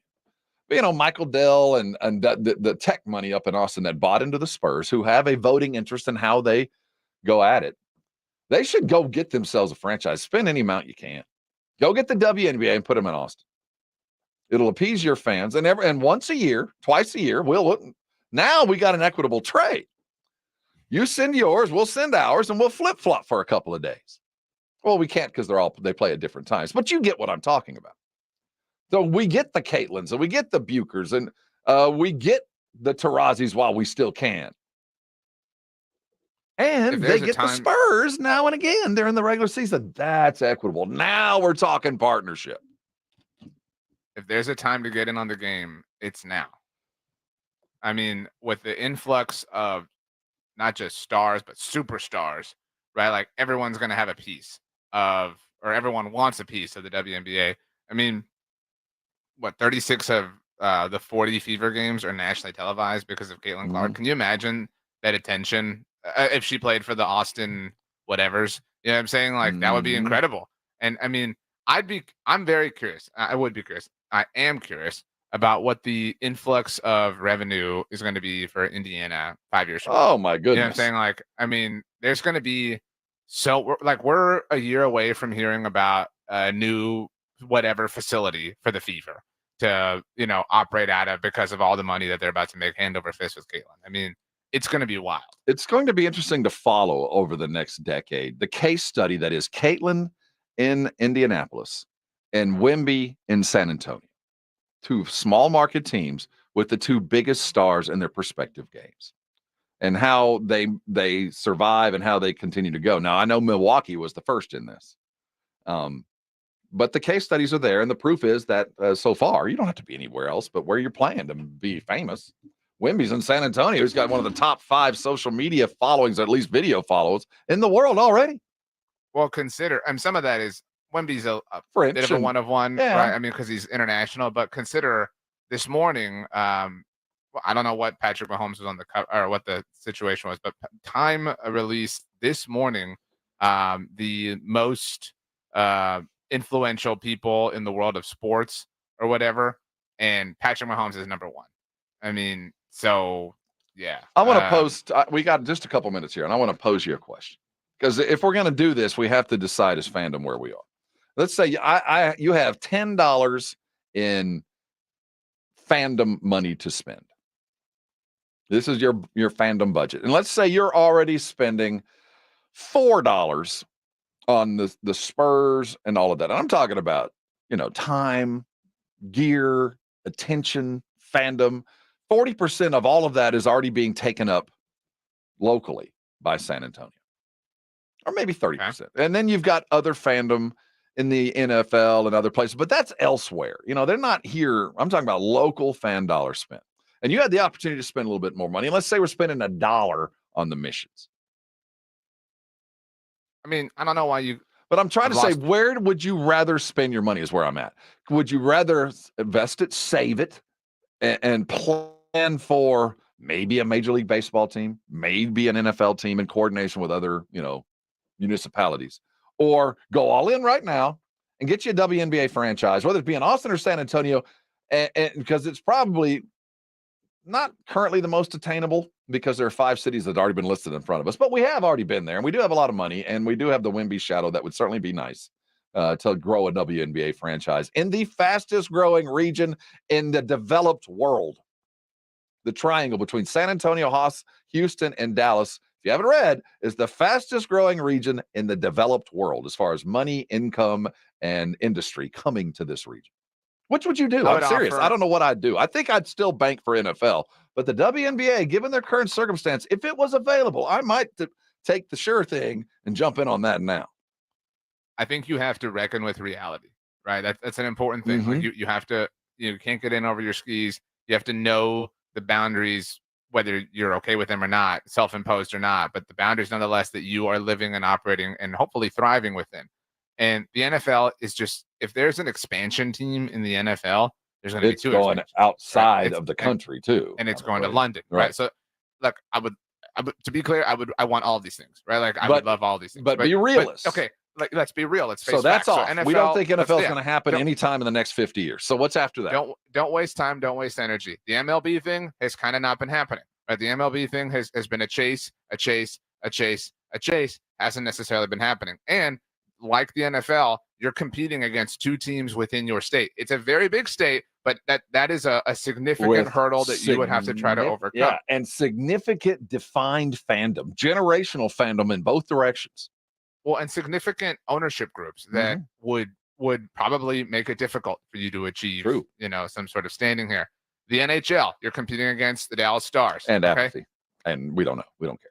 I don't know that you're competing against apathy, but I mean, I think the path to an NHL team is of less resistance than an MLB team or an NFL. Oh, I think so too. But the reason, so that's what I'm saying. Like if we're kind of structuring how, like, where we want to go, how much energy you want to put in, because you don't want to be a futile exercise. You want to be worthy of something. The WNBA makes a lot of sense. Now you are competing against markets in your state already, but it's a state that has the opportunity to grow and to thrive. And it's an overall market that is growing and thriving at an exponential rate. So getting a piece of that would not be a bad thing for your city, for your economy. And it kind of makes sense for the vibe that you're building with this SA, Austin, whatever, I-35, blah, blah, blah. And if you do, and I don't mean to open up this discussion again, but if you do want to go all the way up 35 and build your massive complex over there in the name of basketball, double the size of that thing and have it be your overall basketball mecca for your NBA team, your WNBA team. Have anything and everything happening there be basketball centric. The closest, WNBA makes a lot of sense. The closest we'll get to Caitlin this year is Dallas. They're opening preseason there. If you want to see her, you're going to have to go there. And one other question, and while MLS came and went, there's no chance of that, Austin and San Antonio ever having two franchises, because I do think there's fandom to support too. I don't think a lot of San Antonio goes north of the Austin, even though there's lots of soccer fans. Do you consider Austin FC to be a home team? No, not at all. Why not?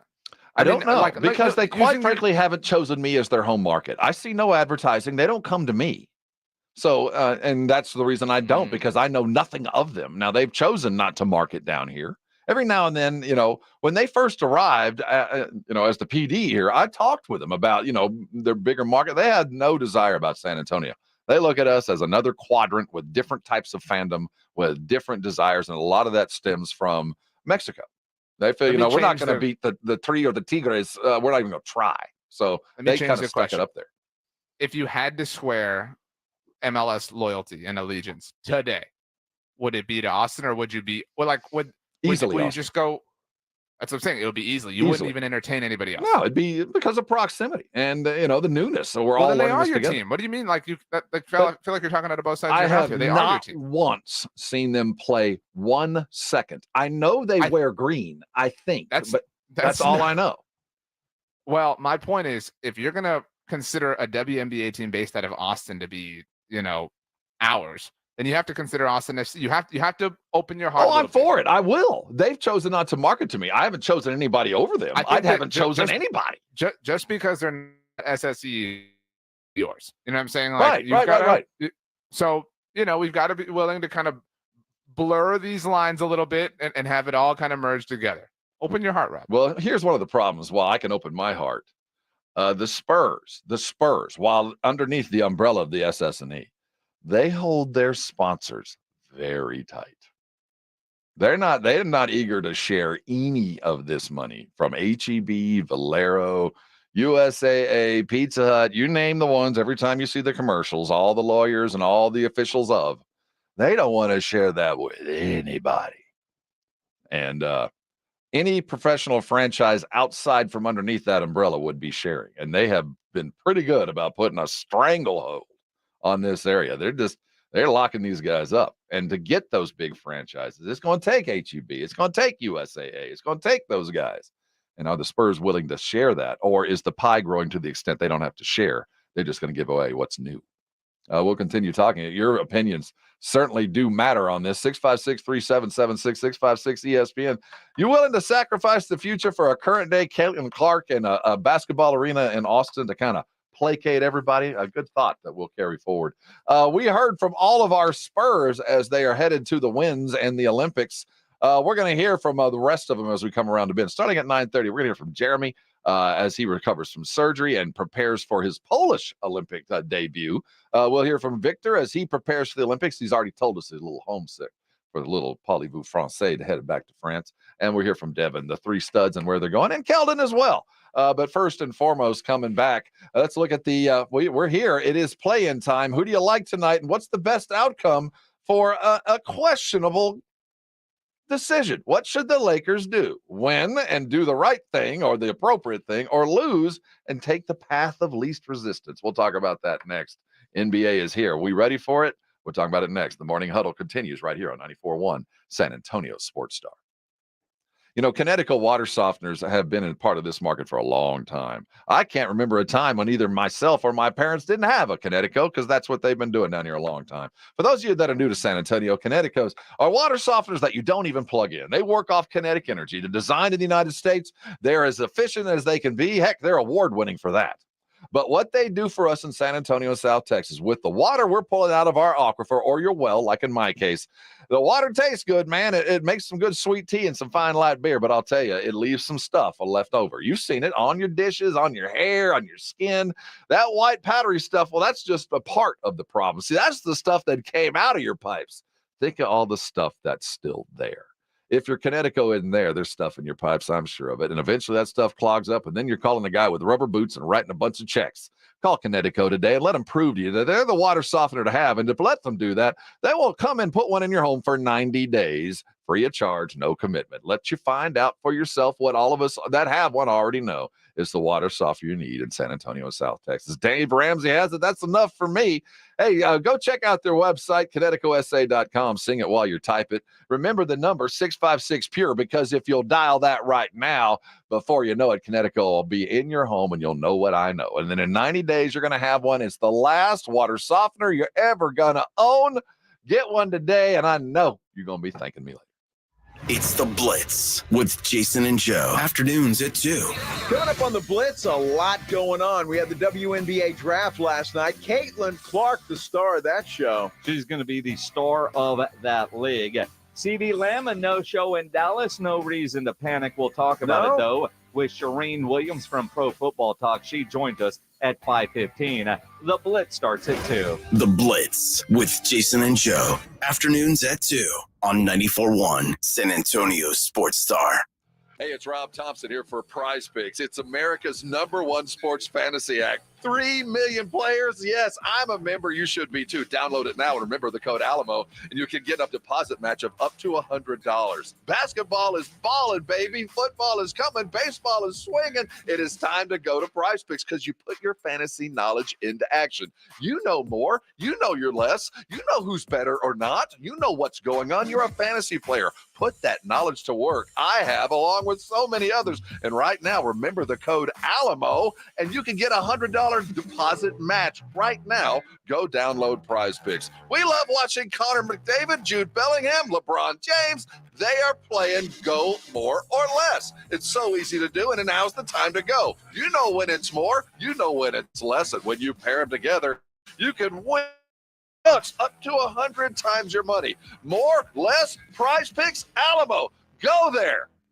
Jason Minix here from the Blitz with the NBA playoffs here. You want to get in on the action and have fun watching the games the way I do? Make sure you download the Underdog Fantasy app and start playing their pick'em game, where you pick between 2 and 5 players to build a pick'em entry. Select higher or lower on player stats. If your picks hit, you could win up to 100 times your money. Endless projections to choose from. You create your own experience. It's a ton of fun to play. I love winning on the pick'em game, obviously. It is fantasy, but legal in Texas. So get signed up at UnderdogFantasy.com or download the Underdog Fantasy app. Use my promo code STAR when you sign up, and Underdog will match your first deposit up to $100. Plus, they'll give you a mystery special pick to use on your first pick'em entry. Must be over 18 and present in a state where Underdog Fantasy operates. Terms apply. Concerned with your play? Call 1-800-GAMBLER or visit ncpgambling.org. Again, promo code STAR when you sign up at UnderdogFantasy.com. I like to be active, and as you get older, I know it because I am older. You're more prone to injury, and I could not get rid of the pain. QC Kinetics patient Diane Richardson talking about how a hiking injury left her in awful pain. No one wants to live in pain. I certainly don't want to live in pain. I don't have time for pain. Diane had heard about regenerative medicine, so she called QC Kinetics and started treatment right away. And the results were incredible. I couldn't believe it. I honestly was skeptical, but the pain went from a 10 to a 0. QC Kinetics is the nation's leader in using natural biologics, healing properties from your own body to restore and repair damaged joint tissue. There's no surgery, no drugs, and no downtime. The result was phenomenal. I mean, I was not feeling any pain. I'm able to do everything that I want to do. If you have pain from arthritis or injury, this may be the solution you're looking for. Call QC Kinetics now for a free consultation. It was a game changer. Call QC Kinetics, 210-571-0318. That's 210-571-0318. 210-571-0318. Good morning, everybody. Jason Minix here from the Blitz. Starting at 2 o'clock today, we'll get you ready for the big play-in games happening tonight in the NBA. We'll talk some Cowboys with Shireen Williams from Pro Football Talk. She joins us at 5:15. Is CeeDee Lamb a no-show at the voluntary workouts a big deal or not? We will ask her. RJ, I'm sure you're making it a big deal, though, right? Right? Thanks, Jason. Blitz will be here at 2. Plan your day accordingly. That's RJ. I'm Rob. We are the Morning Huddle, and we got about 40 minutes of highly insightful sports talk radio coming to you. I don't know if it'll happen today, but at some point we owe you 40 minutes. Play-in night begins early, about 6:30. We get our first game, and it's funny how the games are structured because the Lakers have a decision to make. First of all, you think they decide just go win the basketball game and move on and go win more games to the point where you win a championship. But tonight, as we go into the play-in, not the playoff, we're in this purgatory world where I'm not sure how much it really counts. I don't even know if the stats matter. Where do the stats go in this grand scheme? They go toward the playoffs because it's an 83rd regular season game. Do they go where? But that's a question for people much more learned and important than me. But because it's this nether world of not damned if you do, damned if you don't. If you lose, you're all right, at least for now. If the Lakers lose, they would come in as the last seed in the West, or at least be playing as if they were the first seed in the West, which is Oklahoma City, which they have beaten in the last couple of attempts. They've beaten them this year. They haven't beat the Nuggets in 2 years. They've lost, 7 straight. And if they win tonight, they're going to place firmly against them in the first round. Would you rather be kicked in the nuts or slapped in the face? I would be very, very fine with a loss tonight if I was a Lakers fan. I think you prefer it. It's okay to say that. Doesn't mean you don't want to win. It means you're doing everything possible to win, including understanding that this might be the best course of action. We had Marion call in earlier, and Marion is a trusted caller. The man has been around and seen some things, and he's a longtime Laker type, and we've forgiven him of that. But this isn't the first time we've heard conversations of, if you tank this game, you don't have to play that guy. I wonder how many times in the landscape of this happening, whether overtly or covertly, it actually worked out. Like, I'm glad we tanked this one because we avoided the behemoth and somebody else did it and we skated to a title. I just don't think it works. A little bit of breaking news. Ooh. So if you could get a 3-note sting, por favor. Hit it. Not a Woj bomb, but a Woj boom. Hand grenade. Yeah, that's a good comp. The Milwaukee Bucks are preparing to be without Giannis Antetokounmpo for the start of their opening round series against the Indiana Pacers. So this Giannis thing is serious. It isn't like, we're shutting him down to the playoffs or whatever. The Dame thing, you've been talking about wanting to see Dame carry the Bucks. This is it. This is it. He's going to have to. This is and Woj's verbiage here is the start of their opening round series. What do you think that means? 2 games, 3 games? I mean, I don't think they know. There's no way they know. And I mean, if they won both those games in Milwaukee, like, are you playing him in Indiana? No. You know what I mean? Like, I think your hope amongst hopes, if you're the Bucks, if you're Doc, is we sweep this thing, we give Giannis an extra week, and we figure things out in the second round. But this is what the move was made. This is why they did it.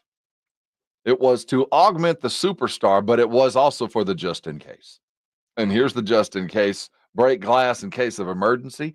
You're going to have to carry the team, Dame. I mean, and you do have some guys that have been there and done that. It's not like you're alone. But I'll tell you what, this put up or shut up moment that Dame's facing, it doesn't look good because they don't play any defense and you play even less, Dame.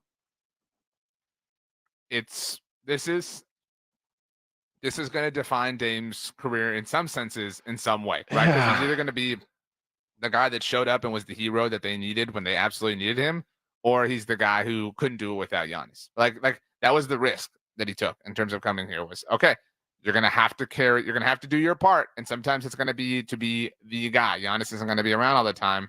This is absolutely that. Chris Middleton, Brooke, Pat Bev. You guys have been there. You're going to have to help, but it's going to have to be Dame to carry it. It's just going to. Now, the matchup's going to be fairly okay. It could be worse, but you're going to have to But that's why you need him for the Knicks series. You know what I mean? Like, that's when you need Giannis back. You absolutely need him for that series. And that's... Which might be the most difficult draw. If you're paying attention to where to watch, tonight all the games are on TNT. They have the West as they have the Western Conference Series finals. And ESPN has the East. ESPN will get busy again tomorrow night. So tonight you got the West. And the Lakers going off early against a Pelican team that they played the last game of the regular season. I don't know if it's a good thing or a bad thing, but the Lakers have been in New Orleans since last week. So they might come in a little heavier if they're going on the Zion diet tour. Might be a little bit of a beignet dust on their uniform when they get there. But, you never want to keep a team in, the old Miami curse. You get 2 nights in Miami, that night of the game, guys are a little tired after the previous. So you wonder how New Orleans has treated the Lakers. But they last saw them. The Pelicans just laid down. I mean, 38-point loss, if I recall. So obviously they didn't bring anything to the table there. And so that was strategery. I mean, that was not throwing a game, but obviously not going in with the intent to win, or certainly not closing it out that way. The Lakers, I don't know how I judge them. If they chose to lose tonight, if they chose to lose to the Pelicans, either by, going Boban and missing a couple of free throws and putting to the crowd like, hey, free chicken on me, or it's just a matter of the starters don't play. AD certainly could justify some nights off, as he's always hurt, and LeBron could too.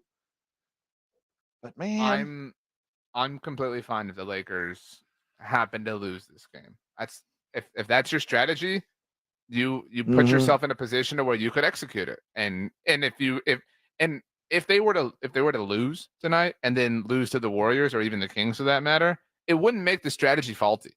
You know what I'm saying? Like this is well, it would, wouldn't it? No, it wouldn't, because the strategy isn't we're not afraid of Sacramento or Golden State. The strategy is we're less afraid of Oklahoma City than we are of Denver. That's the strategy. Well, the other part of this is the Kings have to cooperate in this, or the Golden State has to as well, because when the NBA first started to envision what the play-in tournament could mean to kind of, avoid the tankathon for those middle teams that, if you just give us a little effort, you might find yourself on national TV and getting some playoff money, and doesn't everybody like that?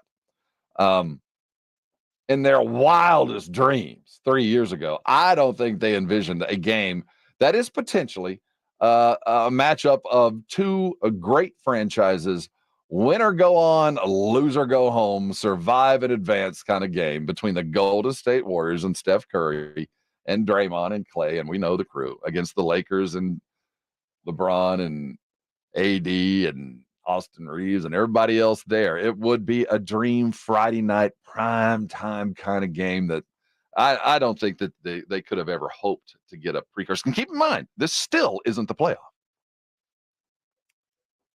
It would be a playoff, though. If it's a win-or-go-home game, it's a playoff. You can call it what you want. I know. And we want it. We want Friday night, LeBron, Steph, Lakers, Dubs. It's going to happen, I believe. So I would say the likelihood, if I was a betting man, Sacramento's banged up. I know they're at home and Mike Brown year 2 and all the stuff that was expected. But the problem is they have no Kevin Huerter and they got no Malik Monk. So the backcourt's gone. They got no shooting. I'm not sure they have enough offense to get rid of to run past Golden State. I just don't know if the Lakers will or the Pelicans, I guess, will cooperate. I mean, I think the Pelicans are just happy to be here. You know what I'm saying? I could see the Pelicans being like, we won. We're in the playoffs. Now deal with your fate, Lakers. The Pelicans don't know what they're supposed to be afraid of the way the Lakers do. You know what I'm saying? The Lakers have been burned too much, especially by the Nuggets specifically. Let's stay on the round ball route. Coming back, the Spurs, while the NBA continues to play and the play-in is going on, the Spurs are done. Jeremy Sohan, when last we saw, was on a hospital bed looking at a scar. We're going to hear from him. Keldon missed the last couple of games as well. We're going to hear from him. And we're going to hear from the once in the future, the superstar that is Wemby, as they close out the season. Expectations for the future, thoughts on this season, thoughts on Pop, the plays of the year, all that rolled into one phenomenal segment. That's coming up next. Stay here. It's pretty cool. This is the Morning Huddle, and you're on 94.1 San Antonio Sports Star. It's the 2024 NFL Draft on 94.1 San Antonio Sports Star. We're the 24th pick. The Dallas Cowboys select April 25th, 26th, and 27th. Join 94.1 San Antonio Sports Star for this year's NFL Draft. Live from Detroit. I love the tenacity and the aggression with which he plays. He is a mauler. Who do the Cowboys and Texans pick? Does Jerry make a splash? Who goes number 1? And who's the next Mr. Irrelevant? the Houston Texans select C.J. Stroud. You don't ever want to pass on the guy you ought to be taking there, but still be position I select. thought Sauce Gardner would be the first corner, but you go back to 2019, and that version of Derek Stingley is as good as anybody in this entire draft class. Find out right here on your exclusive home for the NFL Draft. 94.1 San Antonio Sports Star. When was the last time you went to the dentist? Need a new dentist? Hi, Jason Minix here. Go see my dentist at Smile Structure Dentistry and Braces. Smile Structure can handle all your dentistry needs, from general dentistry to oral surgery, orthodontics for the kids, or Invisalign for adults. Mention this ad, get a free exam and x-rays. Veteran owned with 5 San Antonio area locations. Learn more and book an appointment online at smilestructure.com. That's smilestructure.com. Nigel, what's up with your hair? Joel, prices are insane these days. I'm cutting my own hair. Folks, nobody likes paying high prices. Good news, for a limited time, all quarter moon 14-seer AC systems up to 3 tons are installed in your house for only $69.99. Now is the ideal time to take care of your home at the lowest price of the year. Joel, I like saving money. I'm an influencer. Everywhere I go, people hand me change and say, bless your heart. Quarter Moon Plumbing, Heat, and AC. 210-651-5899. License number M16004. DACLA 000743458. We all hear the radio ads about the IRS. They tell you to be afraid, to be scared, and they try to frighten you into calling. I'm not here to do that. Tax Relief Advocates is different. TRA is here to tell you that if you owe money to the IRS, whether it's $5,000, $50,000, or $500,000, we have a solution. It doesn't matter if you're sitting in your car, at work, or with your kids. No matter where you are, call now. 800-575-9313. Don't lose hope. TRA can eliminate or reduce what you owe to the IRS. There is zero risk to you. If we can't reduce your tax debt, then you pay nothing. Our passion is taxes and helping individuals fix their IRS problems. We have a 5-star rating on Google and an A+ with the Better Business Bureau. You don't need to be afraid of the IRS any longer. End your tax nightmare today by visiting us online at tra.com or call 800-575-9313. That's 800-575-9313. Tax Relief Advocates, real solutions for real people. George gets justice. In life's most challenging moments, getting the right help matters most if you've been injured. Get George at George Salinas Injury Lawyers. With a track record of success and a dedication to their clients, George gets justice. George Salinas Injury Lawyers is not just a law firm. They're your support system. Get George at George Salinas Injury Lawyers today at 210-225-0909 or visit getgeorge.com. George gets justice. Getgeorge.com.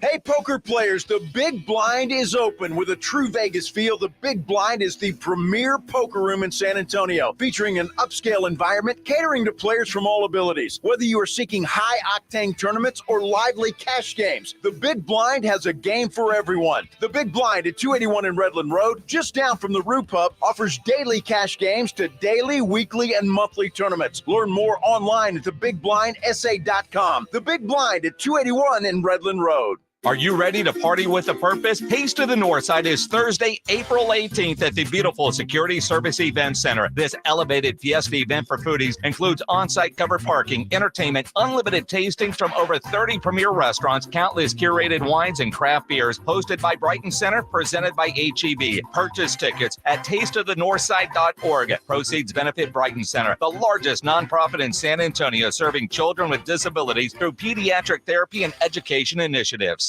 San Antonio Sports Star. Wake up with the Morning Huddle.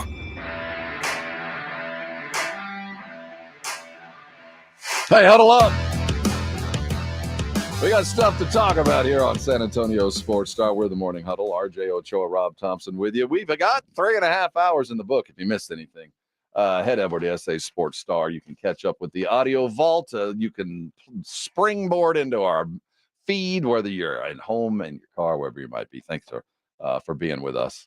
Yesterday, we closed the books on the players' side of the 23-24 basketball season. They completed their season, 22 wins. They're not the worst ever. I will say I have never seen a happier 22-win basketball team than the San Antonio Spurs. Go check out the end of the season in Detroit. Go look at what's going on in Carolina. Go look at the teams that were truly awful with no hope, and looking at a draft that is in the eye of the beholder, but they're certainly in an overall number one surefire guy. I put it to you that Scoot Henderson, the second pick last year that went to Portland, would be the number one overall pick this year. And this guy couldn't even find the court for half the year. So there's not a lot of talent coming our direction. So we're going to have to focus on what's within. And as we say goodbye to those that played for us this year, some are coming back for sure. Some have some other stuff to do this summer. Jeremy Sohan had to have some surgery to close out the year, but it seems selective in his prep. He was, well, first of all, he was asked about how he's doing and how he's feeling. Let's hear from Jeremy talking about his surgery. Yeah, that's the plan. I think that's one of the reasons why we went in and decided to get the surgery as soon as possible, because it's only, it takes like 6-8 weeks to get back to shape, to top level. So, we did that in mind of, hopefully playing for Poland, being healthy for that, playing for the Olympics. So, yeah. We need more Jeremy in our life. I'll say it every time he's on. We need more Jeremy Sohan in our life. He did go through the surgery. It was preparatory for the Olympics. And if he's going to be playing for the Polish team, there's a distinct possibility he might be playing against his teammate that plays for the French team. Oh yeah, I hope we're in the same group so we can beat him. So yeah, no, that'd be sick. Will you try to dunk on him or not? Oh yeah, I'm going up every time. Jeremy Sohan. I'm sure there's been an opportunity or two. I think of all the guys that had a season to remember and forget at the same time is Jeremy Sohan. Nobody went through more than he did. Wemby had his own things as being the dude, but Jeremy, as the young guy, the previous number one pick, was asked to change the very position that he played. And this is a kid that started to basketball late. He wasn't born to it. And not only was he refining his 6'9" body into being a frontline rebounding kind of glue guy, he was given the ball and told to be point guard. And what was I think ultimately beneficial, but at the time, a failed experiment. And not once did we hear any bitching. Not once. We didn't hear any complaining. I didn't hear anything sideways from Jeremy, and he was a pawn in a bigger game, forced into a situation that didn't work. He was asked about his season and the growth that was involved. Myself, I think just, resilience and just, having a growth mindset into it all. I feel like, my role this year was to, whatever I was asked to do, just do it. And, I learned a lot from it, positives, negatives. But in the end of the day, it's, growth. And as the season went along, me individually, but also as a team, I think, that was what you could see happen was the growth. And I think we're in an exciting time. The results weren't there, but at the end of the day, that's what we're looking for is growth, and that's what's going to lead us to winning stuff. So yeah, a season of growth. His was fits and spurts, but I'll tell you, he's the guy on the team that I don't look at the stats, the post game numbers. I don't look for Jeremy's output. He fills the void wherever that void might be, and that's his truest and highest calling. I mean, if it's rebounds that are required, fine. While it was a failed experiment at point guard, certainly the skill set that he picked up applies. He'll be able to use that, and that'll be a benefit for the team. I said it as we started the segment. This was, and it was the happiest 20. It was almost surreal to see these guys jumping around and being happy, but the way you close out the season matters. It's the equivalent of a par or a birdie on the 17th or 18th hole, just enough to bring you back. And Jeremy was asked about the play at the end of the season and momentum heading into next. 100%, 100%. Again, even the momentum we had before, the injuries, even now, the way the team's playing, physical, playing hard, playing together. I think, we're going the right way, and it's exciting times for us. I think just the energy around the organization, around us players, it's all exciting. And I think we all know, what's next. And it's just, working hard and staying consistent with that and, just doing it. Again, Jeremy Sohan on his postseason exit interview. He gave the press a little bit of that. He's headed to Poland to prep. And next we see him, he'll be running around in Paris in the Olympics and prep for next season. Keldon Johnson had his own interesting season. The guy that has, came into this year, I would say if he's wasn't the fan favorite, he was pretty close. But his year was a huge adjustment. And first and foremost, he had to adjust to something that I'm pretty sure he's never had to deal with in the entirety of his basketball life. He had to adjust to coming off the bench.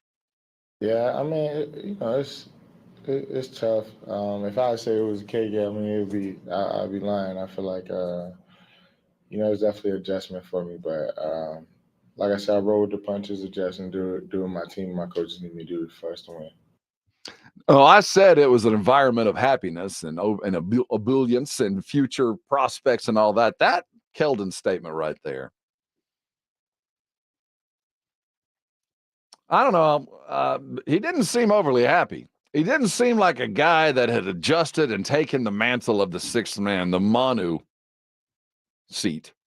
That didn't sound like a guy that was happy with the situation he found himself, because it is a huge adjustment. That guy's never come off the bench. He played pretty well, but it took some time. He talked about what he's going to be doing in the offseason to get himself better. The grind, getting better. I feel like staying in the gym, that's my favorite part of the offseason, in my opinion. Seeing the things I can improve on and continue to prove the haters wrong. So that's pretty much my offseason. Prove the haters wrong. I don't know how his interview went. I don't know if he was told what his future held, but of all the guys interviewed yesterday, he was the most low key and certainly short. And his response to being the sixth man, I don't want to read too much into it, but that wasn't a guy who seemed happy with his role. And hey, go earn your starting role back. I'm all for going and grinding and getting it back, but that's worthy of watch if you ask me. But the star of the show and the star of the season was Wemby.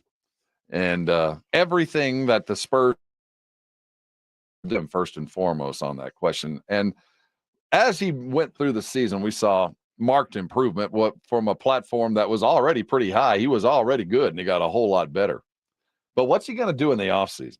You know, the biggest fear this year, we were all just so worried about a big dude like him and the fragility of the feet and the knees as we'd watch Chet Holmgren miss time with bad feet.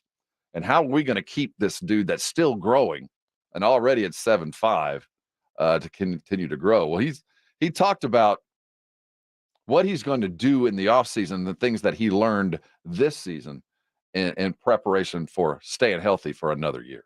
There's a lot of details that I have in mind. You know, I already started talking about it with Guillaume and the coaches. It's a lot of details, you know, a lot of small things that, you know, the opponents try to attack me on during the games, and I have the tools to respond to it. But it's, you know, I need practice. There's stuff, you know, that is hard to practice during the season, and but there's a lot, and physically it's just keeping, you know, I think we're going in the right direction, so we just keep it the way it is. Even more injury prevention, and as usual, you know, the strength more important than the weight, especially in the, you know, the important parts like the feet, for example, and basically everywhere where it hurt this season, you know, where it was sore.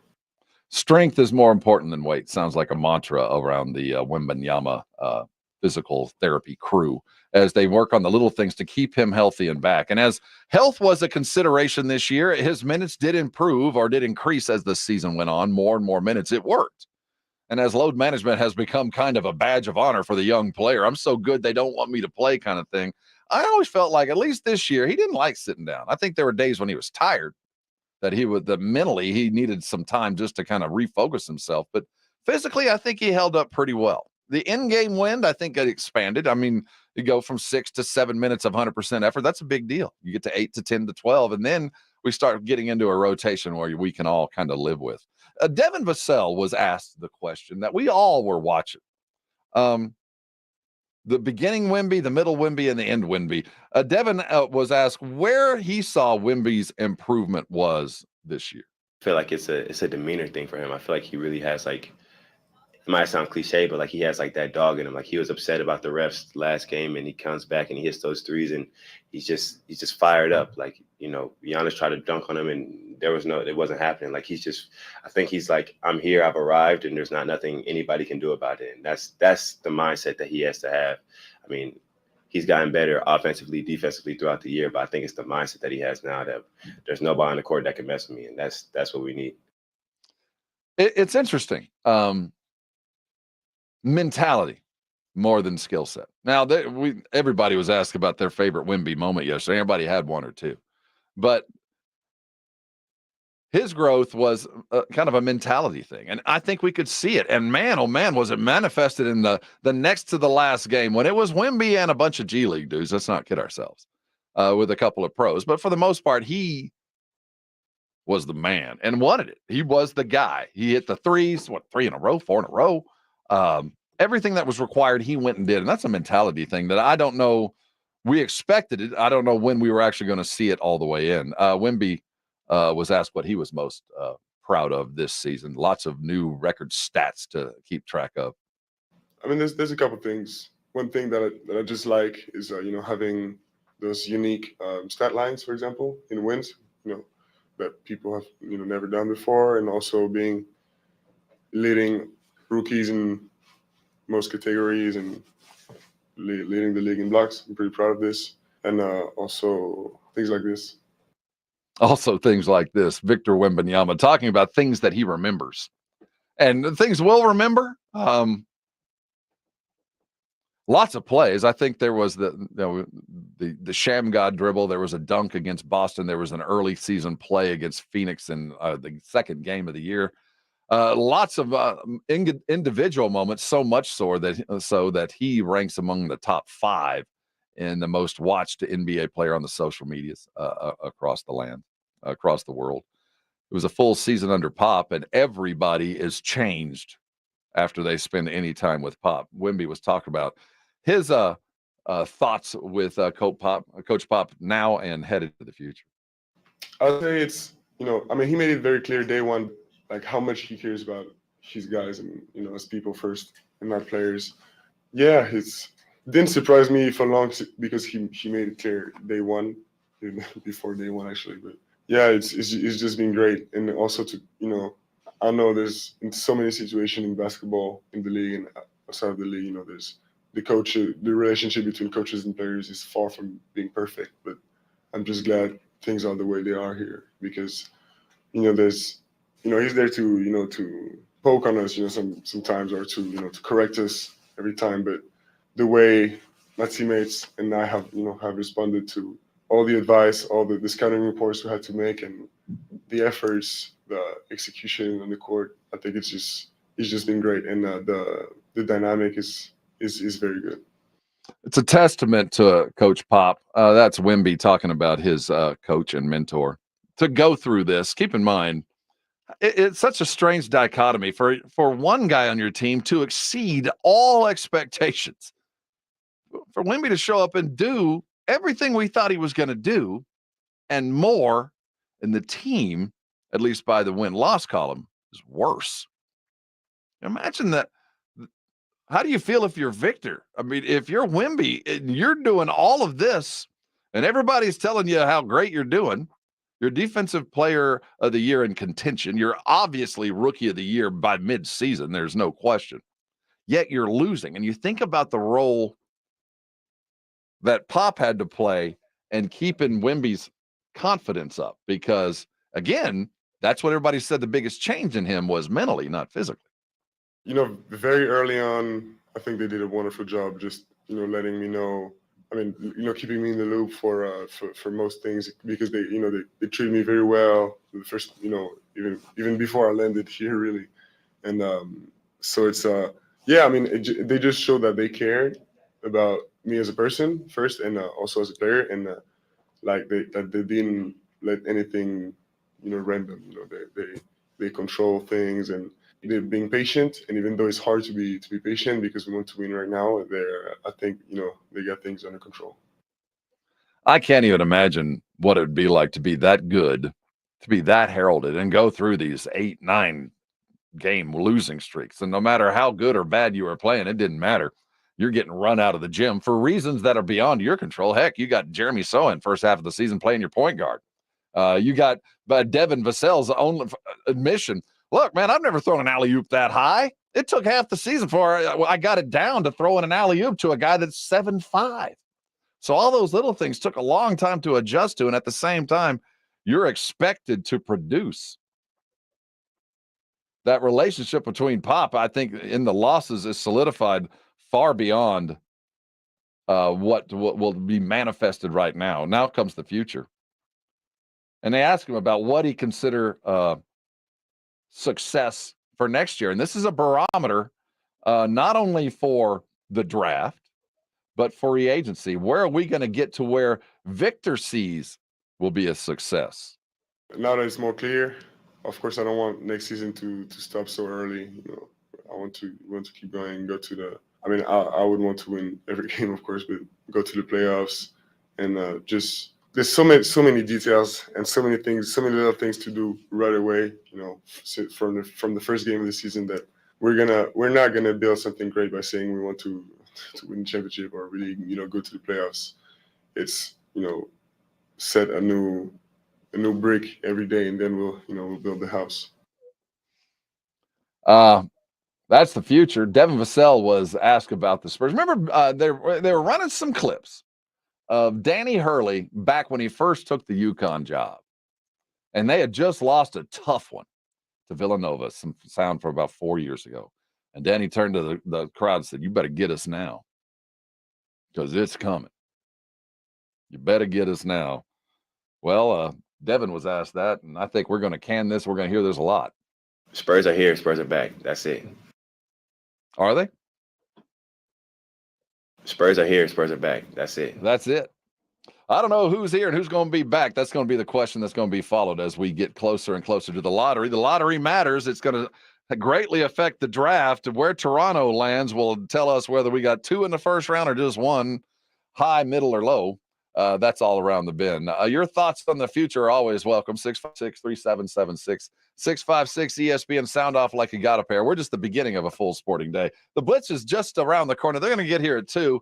Mother Football going to join them as the Cowboys face an imminent draft. And what are they going to do there? They got a couple guys not showing up for practice. Is there any worry at all? That'll be get going just around the corner. You got Greeny. He's coming around the bend. Lots and lots of looks at the WNBA the night that was and the draft and where we're going.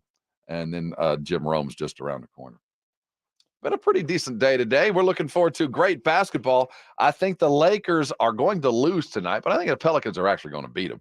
And I think we're going to see a Golden State win over Sacramento, which will set the stage for a Friday night cage match. Loser goes home or changes territories, and the winner heads into the playoffs. As you head into your full sporting day, pay attention. Thanks for listening with us today. RJ had to bail out if you're wondering where he's been. He'll be back again tomorrow in full strength, as will I. Hang around with us all day long. We'll see you on the radio. This is 94.1 San